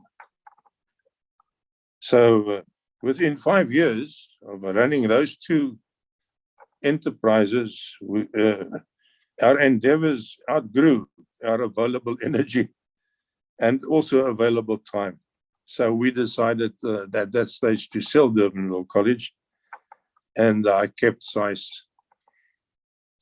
And I had a group of guys who could assist me. It was in my employ, and we concentrated on SAAF, and that was a very good decision. After 94, the situation, obviously you all know that the situation in South Africa changed, and I realized that there was no future for me in the land of my birth. I wasn't feeling, I didn't have the same emotions towards South Africa anymore. It was just one of those things. And I thought to myself, I'm still too young to sit here and go through all this rigmarole. My ancestors came here in 1744, and since then, we've been fighting and struggling to build a country. And unfortunately, the politicians decided just to give it away. All the guys that died on the border and during the wars that we had to fight on behalf of England, all that was wasted, total waste of time. We lost the war. We won a lot of battles, yes, but we lost the war. And I was given a first world country with all the infrastructure that you ever need, a very good economy, and okay, let's not go into politics. Oh, sorry, there my phone falls off the rack. Fortunately, the battery is not flat. Of course, just for your sake, the battery is at 100%, my friend, so don't worry. I nearly got a heart attack now when the damn phone fell off there. So I said to my wife, let's go and have a look at Australia. So we came for a holiday to Australia, flew to Sydney, and then we flew up to Cairns, and we went to the big reef, and I hired a motorhome there, and we toured for 3 weeks. We toured right back all the way down to Sydney again. Australia is a huge piece of land. It is it's really, I'll show you a photograph later. You can see the size of Australia. It's nearly half the size of the United States of America. The only difference is that in Australia, even today, there's only 26 million people in the whole of that country, whereas hundreds of millions of people in the United States. Even South Africa has a bigger population than Australia. And incidentally, in New Zealand, we only have 5 million. And don't think New Zealand is such a small country, because when you see it, you always see it next to this huge Australia. And it's relative. Remember Einstein? The theory of relativity? When you look at something and you are evaluating it, then the environment in which you find that has an influence on your opinion. And when you look at the map and you see Australia and then this little stretch of piece of land sticking out, these 3 little islands, being New Zealand. And New Zealand looks very small, but it isn't really. From the southern tip of New Zealand at Invercargill up to Cape Rehanga in the north, it is nearly 1,700 kilometers. So it's quite a long country, but nevertheless. On our way back from Australia, we had a very deep discussion about our future, and also the future of my daughter and her 3 kids. My son-in-law, she got married to a guy who was a chemical engineer. He worked for Somchem, and it was obvious to me that none of us would really have an easy future in South Africa. And I decided to move. New Zealand was my first choice because they're a seafaring nation. And that is where my biggest skill at that stage was, navigation and the sea. And so I was fortunate enough to get a post with the Navy. And later on, I joined the Royal New Zealand Reserve, the Naval Reserve. And I spent some very pleasant months and weeks there with them. And it was very nice. I was in the reserve for 6 years. They appointed me. I was only good enough for the SAAF to become a corporal. But in the Navy, in a foreign country, I became a lieutenant commander, which is a major. And a couple of months later, I became a full commander, which is a commandant or a lieutenant colonel. And when I left, I was a captain, which is a full colonel. So I was appreciated much more. My knowledge, skills, intellect, my aptitude, my personality was worth much more to New Zealand as I was worth to my own country. Nevertheless, I don't blame them. The only problem is when we made the decision to come to New Zealand, I realized that my naval qualifications was very much South Africa orientated, and not all those qualifications were recognized in New Zealand. So I decided before we really emigrate, I'll come here and I'll convert all my maritime qualifications to New Zealand qualifications. And I came to the Nelson Marlborough Institute of Technology, here in a place called Nelson, where I live now. I came here to NMIT and I converted all my qualifications so that I have in my hand, before I even came to live here, I had New Zealand qualifications, which helped me a tremendous amount. The whole immigration story was totally different for me.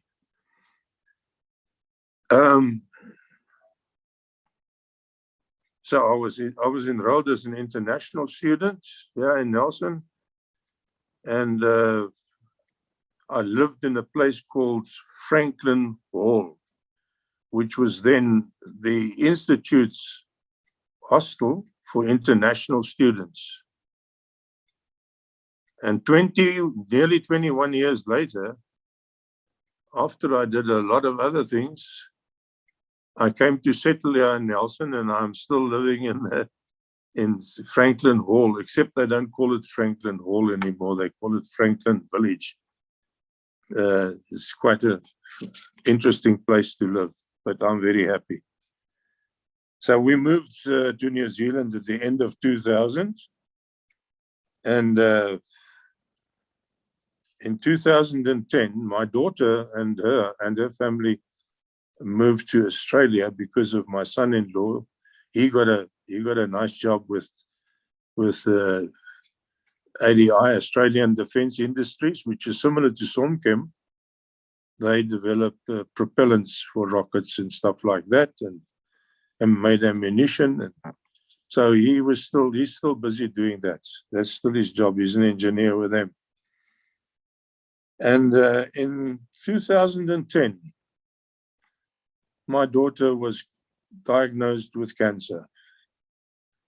And of course, we packed up everything straight away and we went over to Australia to go and live nearer to her and support her. She had 3 kids at school. No, the eldest one was finished. She had already done a degree and she was married. And my first great-granddaughter was born. And Stella underwent radio treatment and chemotherapy and all that. That was all a waste of time. It just kills you before your time. That's my conclusion. And we came here. Now, there were periods when Stella went into remission, and we made use of those periods to travel a bit in Australia. We didn't want to buy a motorhome because they are actually, it's a joke, it's hilariously expensive. So I decided to buy myself a bus, a passenger bus, and convert that into a comfortable motorhome. And if you look at photo 14, you'll see the bus in its original paintwork that I bought. It's a 55-foot Mercedes bus. And I stripped it inside and outside. And on photo 15 is what she looked like from the outside when I was finished with her. And I called her Moonshine. Inside was a little home. It wasn't the caravan. I didn't use one piece of plywood like the caravan manufacturers do. This is all like a kitchen. You know, it's a solid woods. Not really solid, but the thick stuff, the heavy stuff. Because if you look at Australia's roads, the bitumen roads are wonderful. But when you go off that and you hit the dirt roads, and they really shake your vehicle to pieces. Now, incidentally, if you look at photo 16, you'll see Australia. It's roughly drawn by the countries that you could fit inside it. The green one on the right is South Africa.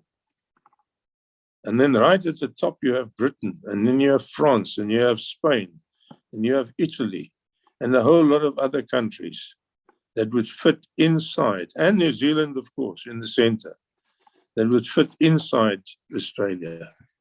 This is a huge country. This is a huge country. And then on photo 17, you'll see a map of Australia, and those black lines is where I traveled. I traveled the whole of Australia in my motorhome. 2 years in all, if I add all the bits and pieces up. And I know Australia better than most of the Australians do, because the pieces where I didn't travel, there is nothing. It's the red center of Australia. There is nothing. It's not even the Karoo. It is a desert. Sometimes when it gets rain, there's flowers and some bush, but most of the time, there's nothing. Snakes. Everything in Australia is poisonous. Snakes, scorpions, spiders, they can all kill you. Don't just hurt you, they kill you, mate. So that's Australia. Now, on photo 18, you'll see what my bus looked like when I bought it on the inside. 55 seats. And the very next photo, it's photo 19, where I've taken all those seats out and I'm busy building the inside. Now, unfortunately, the door was too narrow. So all the furniture that I got into it, I had to take in bits and pieces and assemble it and build it inside.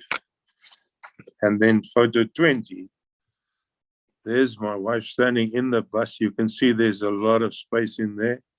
It's a home. We had a double bedroom. She had her cupboards for her clothes, the wardrobes, and I had mine. Separate toilet, separate shower, kitchen area, fridge, deep freeze, stove, everything you want is in there. I had 5 200-watt solar panels on the roof and 4 huge deep cycle batteries. I didn't even have a plug to plug into power because I never needed it. Australia is a sunny country. You don't have to worry. We used electricity like it went out of fashion. And every morning when I got up, I saw all the batteries were fully charged again. So lots of sun available. And just to talk about something else here, if you look at photo 21, now in the outback of Australia, there's obviously a couple of 100 miles before you get from, well, sometimes over 1,000. The Stewart Highway is 5,800 miles long, kilometers. From Adelaide to Darwin, it's 5,800 kilometers. So it's a hell of a distance. And of course, toilets is a serious problem. There's no power there.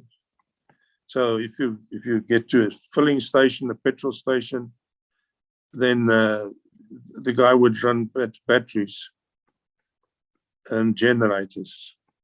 But there, photo 21 is actually of an outback toilet. Now, you'll see the toilet, the little building there. One of the sheets on the roof is a carbon sheet. It's transparent. That pole, at the base of the pole, is a stainless steel plate at an angle, mounted at an angle. Then just above that, there's a drawing which tells you what to do. You drive with your car. Now, this is at night. Everything is dark. There's no light whatsoever. You park your car or your vehicle so that the headlights actually shine onto that stainless steel plate at the base. And that the reflection of that is at the right angle. That is reflected up to the top of the tower. There's another stainless steel plate there at an angle. So your lights hit the bottom plate, reflected up to the top plate. The top plate reflects it down onto the building through the transparent sheet, and inside the toilet is daylight. So that is a very, very, very handy invention there. You'll see on photograph 22, there you can see it better. The stainless steel plate and the instructions of how to park your car. And then you can go to the toilet. You dare not go into that toilet when it's dark because of snakes and spiders and every creepy crawly you can think of, and everything is poisonous. So you lift up the toilet seat and you give it a good inspection before you sit down, mate. That's for sure. All right. All good things comes to an end. We enjoyed our time, and unfortunately my daughter got worse and worse, and to my sad dismay, on the 21st of September 2014, my much loved daughter passed away. She was only 48 years old. And on photo 23, you'll see it's a landing for boats next to a river. Now, that is the longest river in Australia. It's the Murray River. And if you look, there's a post there with flowers on the side, and at the base of that post there's a little silver plate. And that is where we placed Stella's ashes into that river. That river runs from where we are there in Victoria. The place is called Yarrawonga Mulwala. It is twin cities. The one is on the side of Victoria, and the other one is across the river in New South Wales. And there's the Mulwala River, the Mulwala, or the Yarrawonga Mulwala Lake. And Stella passed away. A very sad day in my life.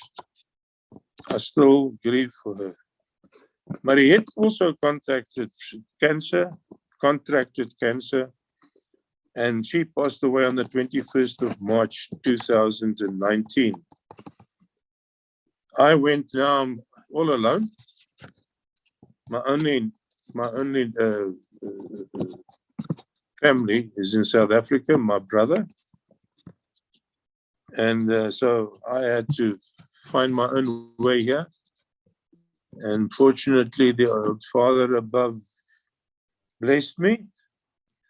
I bought myself a big yacht, and that yacht was moored in the Bay of Islands. It's like Monaco for France, place where everybody in New Zealand goes for a holiday. And I lived there on my boat, on my yacht. And I grew older and older, and weaker and slechter, until I realized that I'm getting too old to battle with ropes and sails and what have you. And I decided to sell my boat and become a landlubber again. So I sold my boat, and after touring the South Island, I settled in Nelson here, where I live. And I lived 21 years ago. And tomorrow I'll be 81. But in the meantime, I didn't sit still. I couldn't. So at the age of 70, I became a pilot. And photo 24 is a photograph of my pilot certificate. You only get it for 1 year, then you have to pass a medical again, and then they reissue it. And this was issued in 2011, and it's expired in 2012. I don't know where my latest one is. It's somewhere here. And I still have my toys. And the guys always ask me now, what do you do with yourself? You know, all day. You're still up and about, and you're retired now. You've done a lot of things in your life. How do you keep busy? And I tell them, look, you know, at school I had chemistry. So with my little knowledge of chemistry, on a nice sunny day, I would sit under our garden tree and do a chemical experiment. I would convert good whiskey into urine. And otherwise, I will go and play with my toys, or I'll take one of my lady friends for a flip. And there on photo 25, you'll see one of my toys.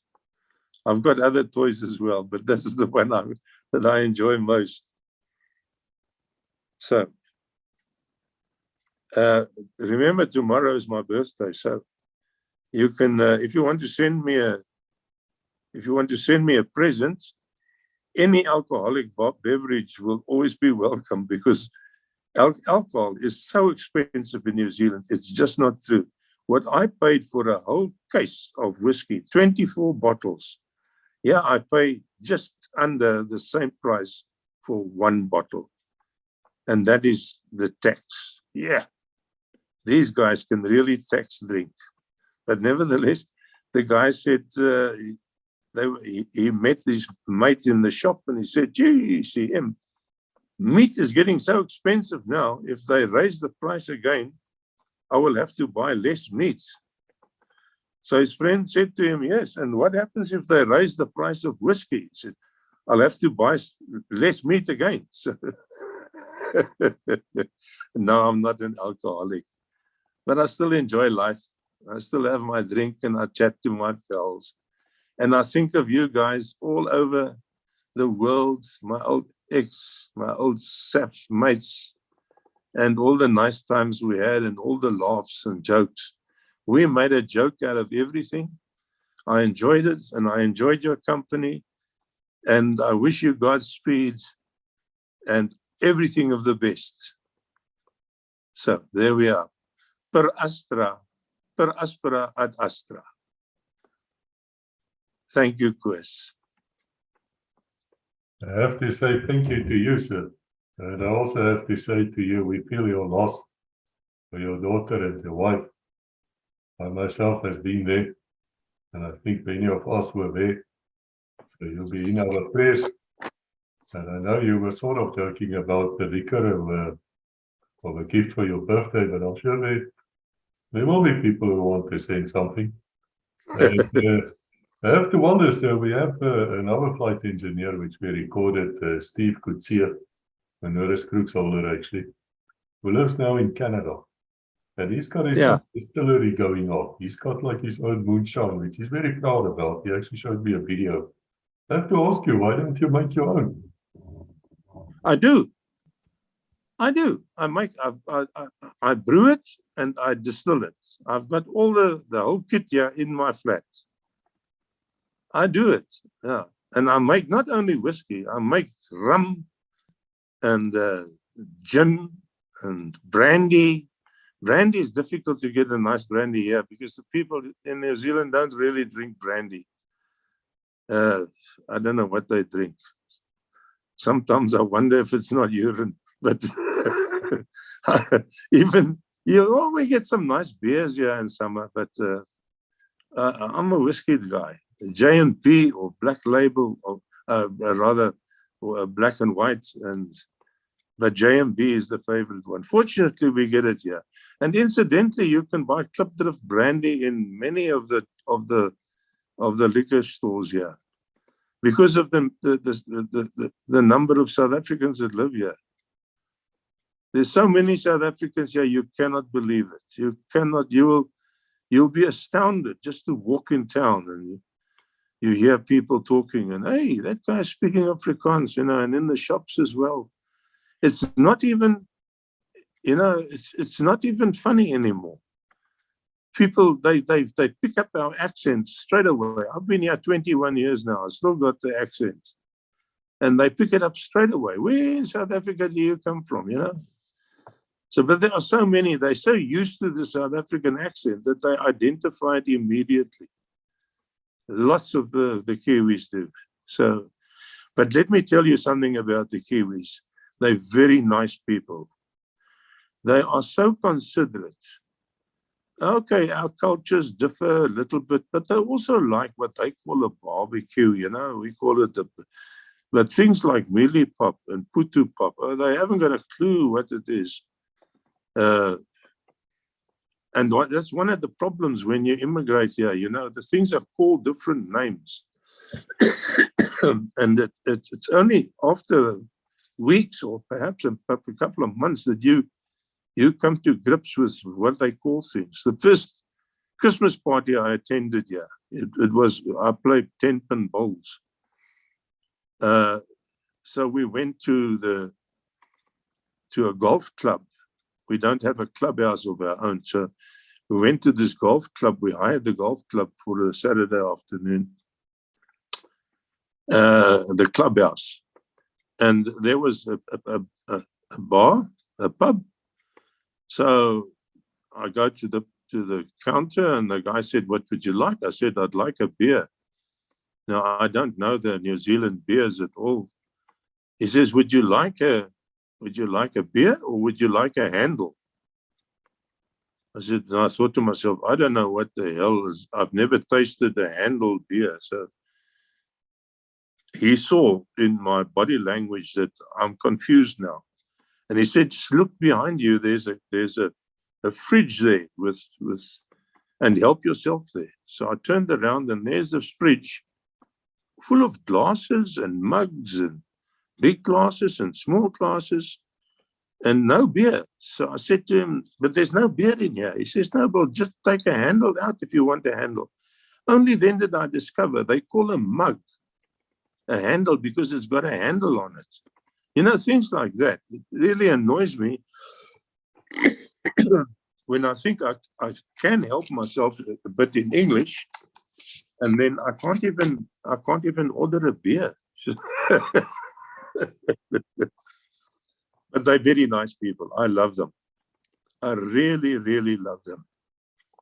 And you know who's the most helpful people here and the most considerate people is the Maori people. The Maori and the Samoans. There's lots of them here, obviously. They were the indigenous people, but they are so cultured, so clean on themselves, so well-mannered, so honest. Yeah, like in every nation, you'll get the odd man out, you know. But in general, yeah, where I live, there's quite a few Maori people living here. And we are big mates. We chat and we laugh and we joke, and very nice people, really. You don't have to, I don't know why the South Africans didn't want to play rugby against the Maori, because they, to be very honest with you, I would prefer them before I'd prefer some of my own race people in South Africa. I met some real bad ones there.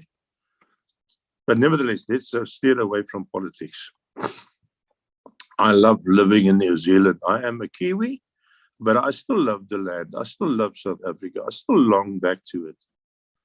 But really, in all honesty, I know exactly what goes on there. I'm abreast. I read 3 South African newspapers every day.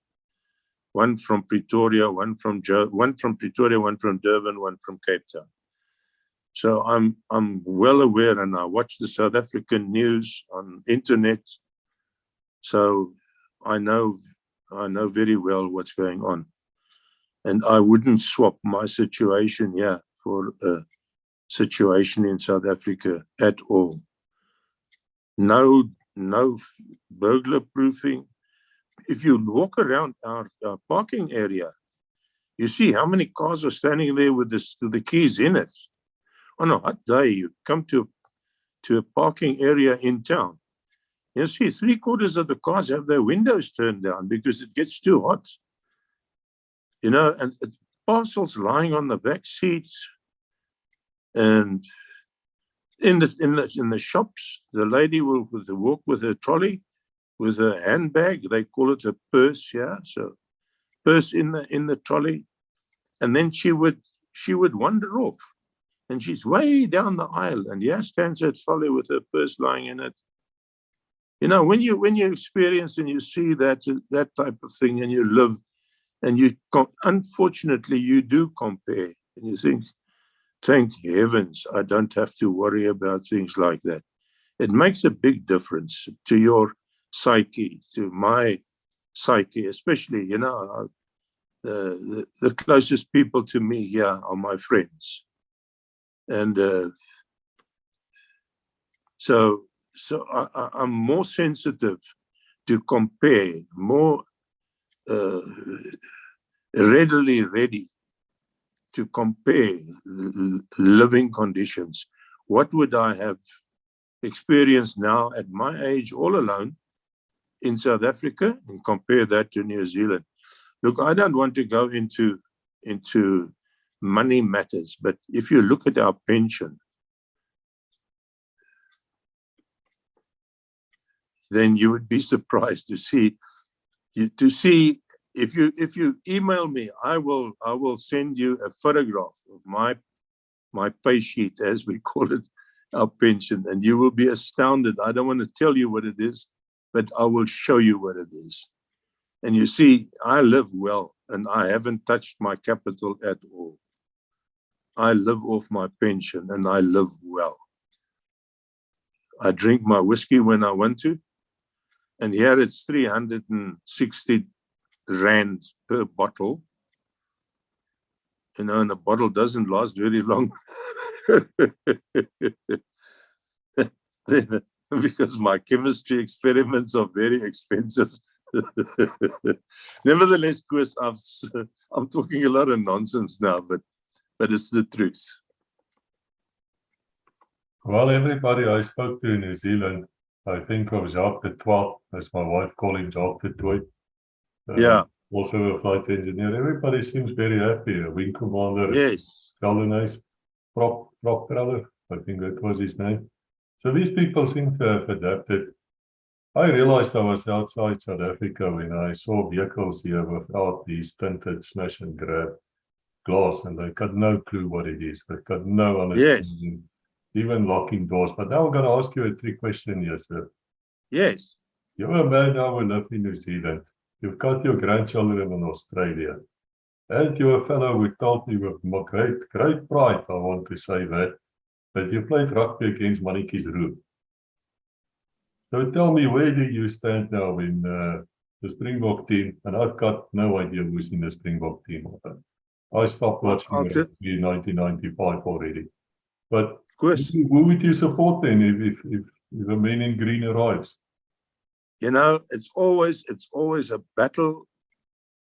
So, as we say in Afrikaans, that pla my gemoed, you know, because in a way, I like the All Blacks to win. When they play anybody, no matter who, except South Africa, I wish them well, and I cheer for them, and I root for them, and I'll gamble on them, the All Blacks. But when they play South Africa, dan is ek 'n draadsitter. I don't know which way, because my brain says to me, you must root for the All Blacks. It's your country. It's your people. And my emotion says, no, you know, the Springboks, there's a lot of history between you and the Springboks. And then I'm a draadsitter. To me, I don't care who wins, because either way I win. But it's a difficult one. That type of thing is difficult. And when things are bad in South Africa, I feel bad. It touches me to think that my fellow South Africans, they are suffering, you know, because of political decisions, and then I feel bad for them. I'm still in my heart, I'm still South African. Ek is nog 'n boerseun. But the reality says to me, you're a Kiwi now, you know. So it's difficult. You've got to adjust, and you've got to be a draadsitter. You know, when things are well, then okay, that's all right. But when the two are up against each other, you know, it's like watching two of your brothers boxing, you know. Who do you shout for? You don't want any of those two to get hurt. You don't want any of those two to lose.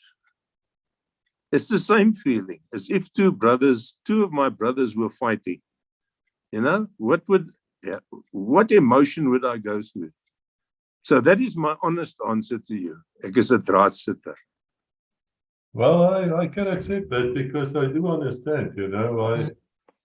I've been back in South Africa in May, all of May. I've been traveling around. I can see the way it's going down. And what annoys me about it, and of course we don't speak politics, is that it could have been different. That's what pisses me most. If these people were just acting a bit more honorably, just a little bit more, you know what, it would have been different. But let me take you back to your fathers. Last time we did record this, but I had to cut it out of the first video because I think something went wrong with your phone or something. But your father did serve in SAAF as well, as far as I remember, during the Second World War. Yes. Both my grandfathers fought on the side of the Boers. My father fought in the Second World War. He was in the SAAF. I was in the SAAF. I contributed a little bit to the border war. In fact, I gave my country a blank check, and that was valid even unto death. They could fill it in. They can put their death, and I had already signed the check. So we did what we could.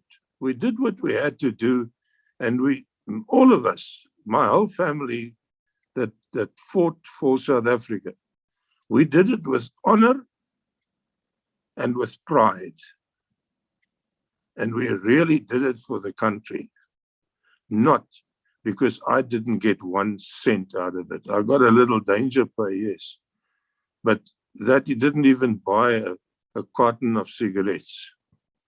So we did it out of honor and pride.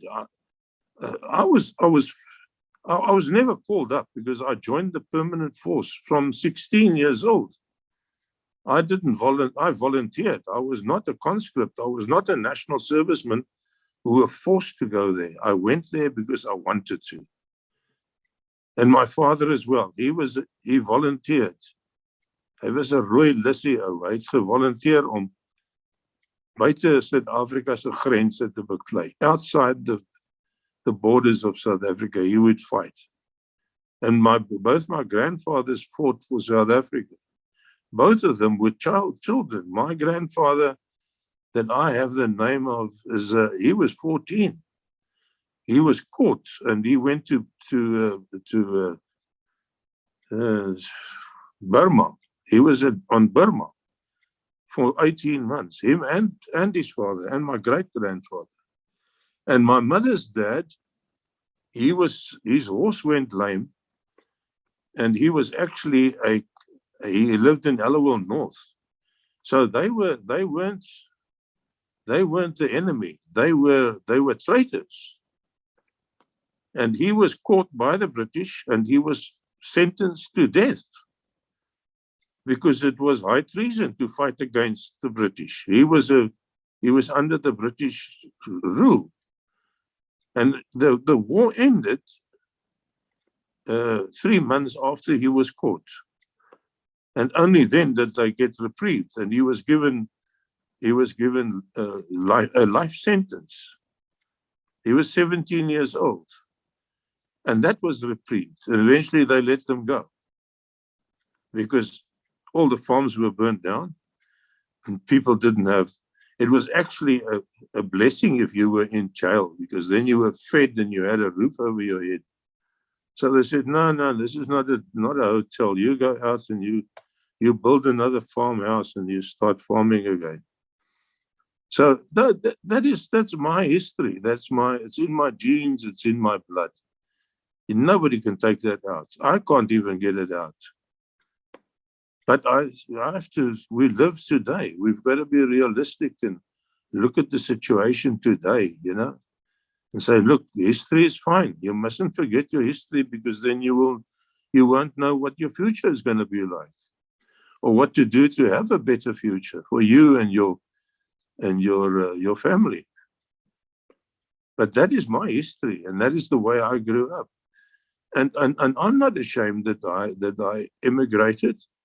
And I always told the guys back in South Africa, because I ran SAAF until 2006.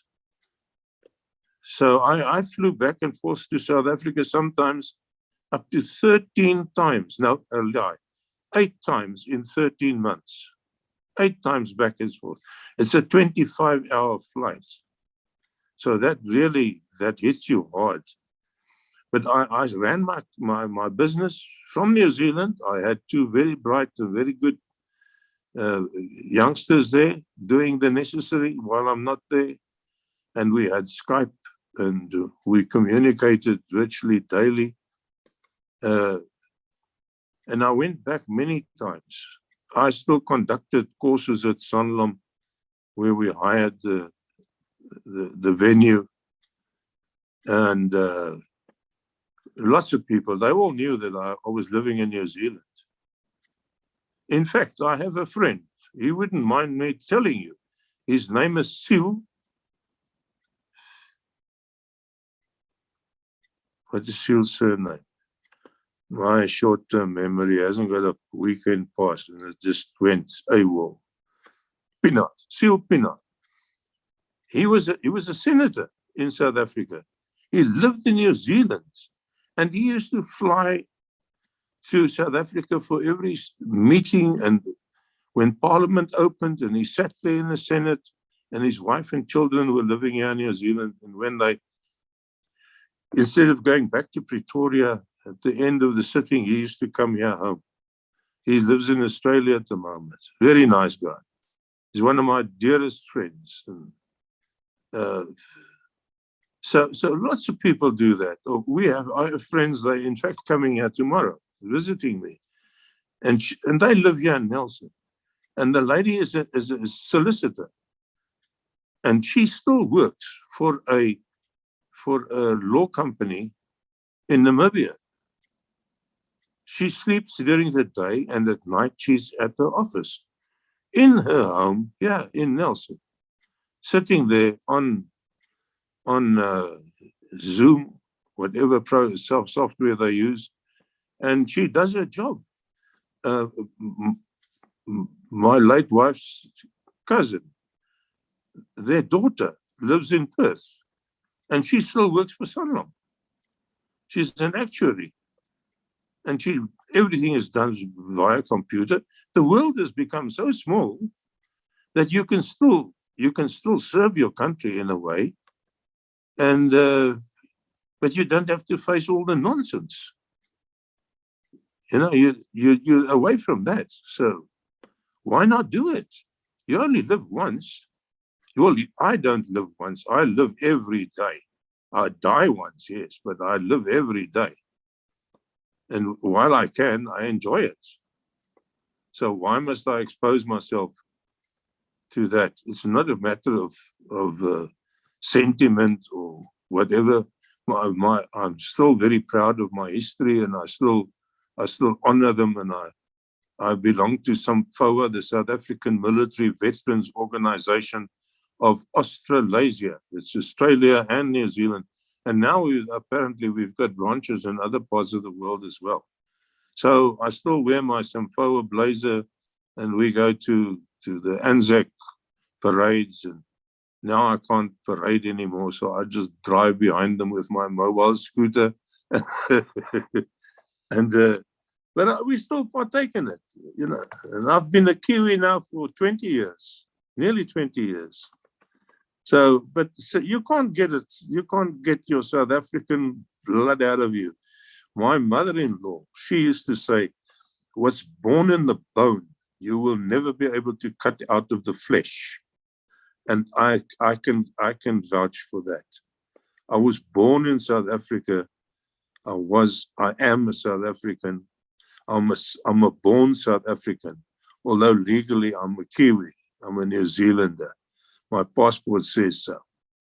But that is only because it makes my life a little easier to travel around and to enjoy all the benefits that I remember I paid tax here all these years in New Zealand. They owe me. I don't owe them. I paid a lot of tax here. I still do. So it's a difficult situation, but you know, who said it? One of the prime ministers in South Africa once said, "Adapt or die." And I can vouch for that. You make a change like this, you've got to adapt or you've got to die. There's no gray area. So yeah, fortunately we drive on the right side of the road, and there's a couple of changes here that I still find difficult to handle. But in general, I'm a Kiwi now. So who do I root for? It depends who they play. And I'm not ashamed to admit that. Ek is 'n draadsitter. Well, you know, that's fascinating, because living overseas myself, I do understand the hunkering, I suppose, to be back with your own people. But I want to do this with a quote, which most people here will understand and probably remember. Ons sal antwoord op jou roepstem. Ons sal offer wat jy vra. And for those who don't know, I was quoting the national anthem. And there's a generation of us, as well as yours, who did exactly that. We answered our call of duty. We went to a war. We did what we could. I was a volunteer like you. I joined the police because I wanted to be there. I like the Yeah. camouflage uniform. I like these guys, how they were acting, how they were behaving. I saw them in action as a kid in Katima Mulilo. And so I knew that's where my destiny was. That's where I want to be. Yeah. And we have nothing to be ashamed of. And I want to say to everybody listening here, go and join your veterans organization. Get out of your Yes. ass, get out of where you stand alone in your corner. As you kwaad vir die lewe, het gaan jou niks help nie. It didn't help you in the previous 20 years. It's not going to help you in the next 20 years. Come out, join us here. Yes. Part of your old mates again. Feel that pride you had once when you were standing on parade.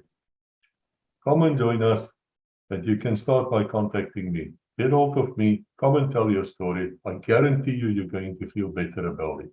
Yes, I'll Oh, yes. get to you in about 2-3 months from now, because I've been overflown here with people coming. But that's wonderful. Come and join us. And legacy is not going to disappear. I see it as service. Even if we now move out of Switzerland to Thailand or wherever we're going, or perhaps 3 months in Mexico, or 3 months here, or whatever, or even in our Samuel 50, if we get all of it, you know what? Come on. Be with us. And until we meet again, God bless. Yeah, you're quite right, Koos. I can only agree with you. You know, if you think back in our young days, in Cape Town, there was the German club, there was the Portuguese club, there was the Greeks club, the Jewish had a whole suburb, the whole of Sea Point was Jewish. Nobody frowned upon that. It was actually interesting to see how those people who came from a different country, how they respected that, and they still seek out their fellow countrymen to speak their language and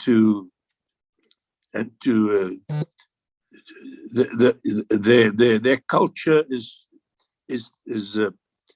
taught to their children, and it's nice. Why would we change? You know, if you take the birds in summer, they fly down here, and when it gets winter here, they go up to Europe. They don't change their feathers. They don't go and join another crowd of something else.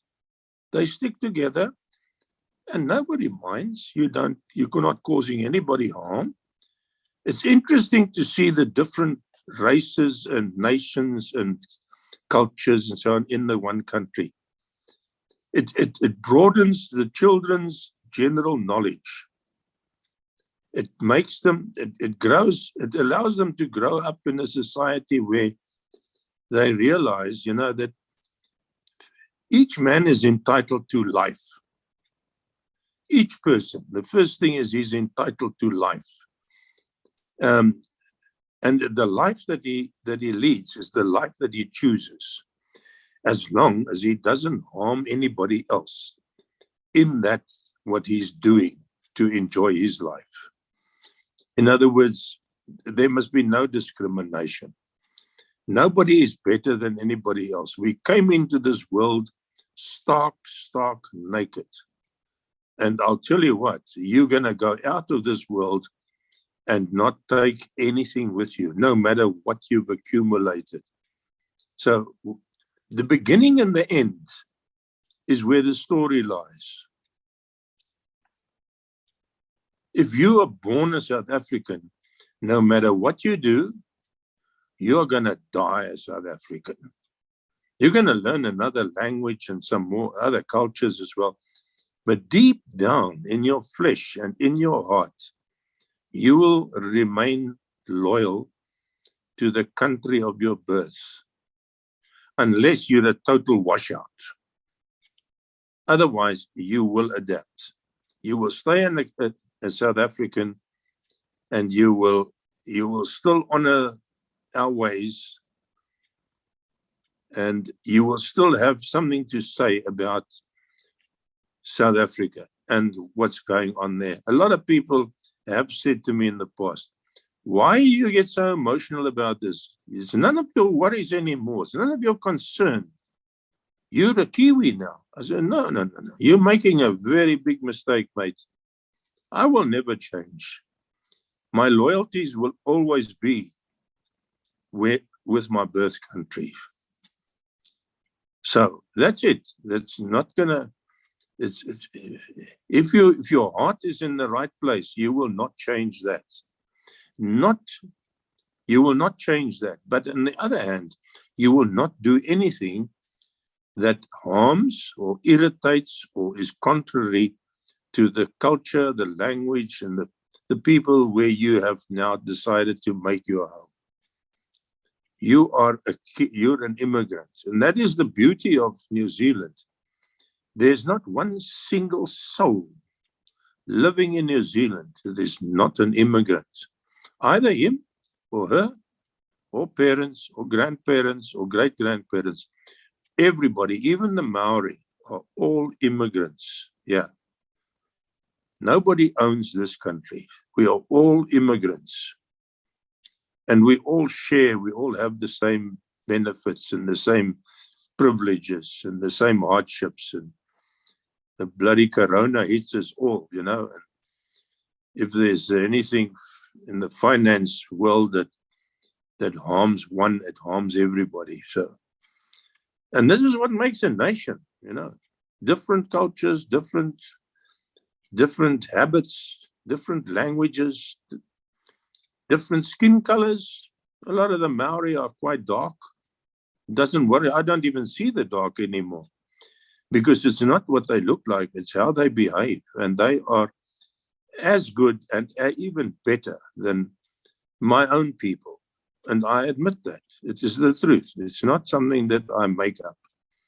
You ask anybody that has really acclimatized in New Zealand and have an open and honest heart, he will tell you exactly the same. Ask Jacques. Jacques, I know about Jacques. I've never met him, but I know he's in New Zealand. There's a lot of guys in New Zealand. Even here, when I lived in a place called Kerry, up there in the Bay of Islands. And when we had our previous, or one of the elections that we had in the past, and in the office or the venue where we had got our little ballot papers, I asked the guy, I said, how many deploys is in our constituency in that area? And he said to me, 23.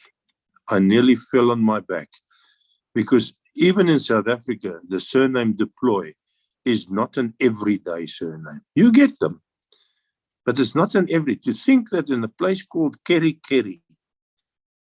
in New Zealand, there are 21 or 22 South Africans with the surname Deploy. Not only when I lived in Auckland, when I was in the Navy there, between the city, between Auckland Bridge and the North Shore, we had 3 South African congregations in an Afrikaans church. The Afrikaanse Christenkerk van New Zealand. It's quite a large organization and the church community in New Zealand. So you're amongst your people. You can go to church in Afrikaans. So that's it. That's the life of an immigrant. It depends on what is between your 2 ears. How do you value life and what do you see? What is really important? So, but join the veteran organizations. You will not be sorry. To anybody listening, that's where you meet up, even if you didn't know each other back in the days, back in the States, as we said, but you have similar values. You will be invited and you will invite people to a braai and you'll have some putu pap or something there or a braai broodjie, you know, toast with onions and tomato and cheese on, and you put it on the fire and make a braai broodjie. There's nothing better than that. And a nice piece of mutton. Oh man, That is us. And the Kiwis like it. The South African shops, we've got a lot of South African shops throughout the country. And the Kiwis, they buy South African products there. They buy braai sout and things like that. And they love our mayonnaise, because the Kiwi mayonnaise really is not up to scratch. So things like that. The Kiwis started supporting us. In Auckland, there was a guy, unfortunately, him and his wife passed away now. Fred's Fine Foods, South African guy, comes from Newcastle in Natal. And he made sausages and biltong, and he used to sell a lot of South African produce.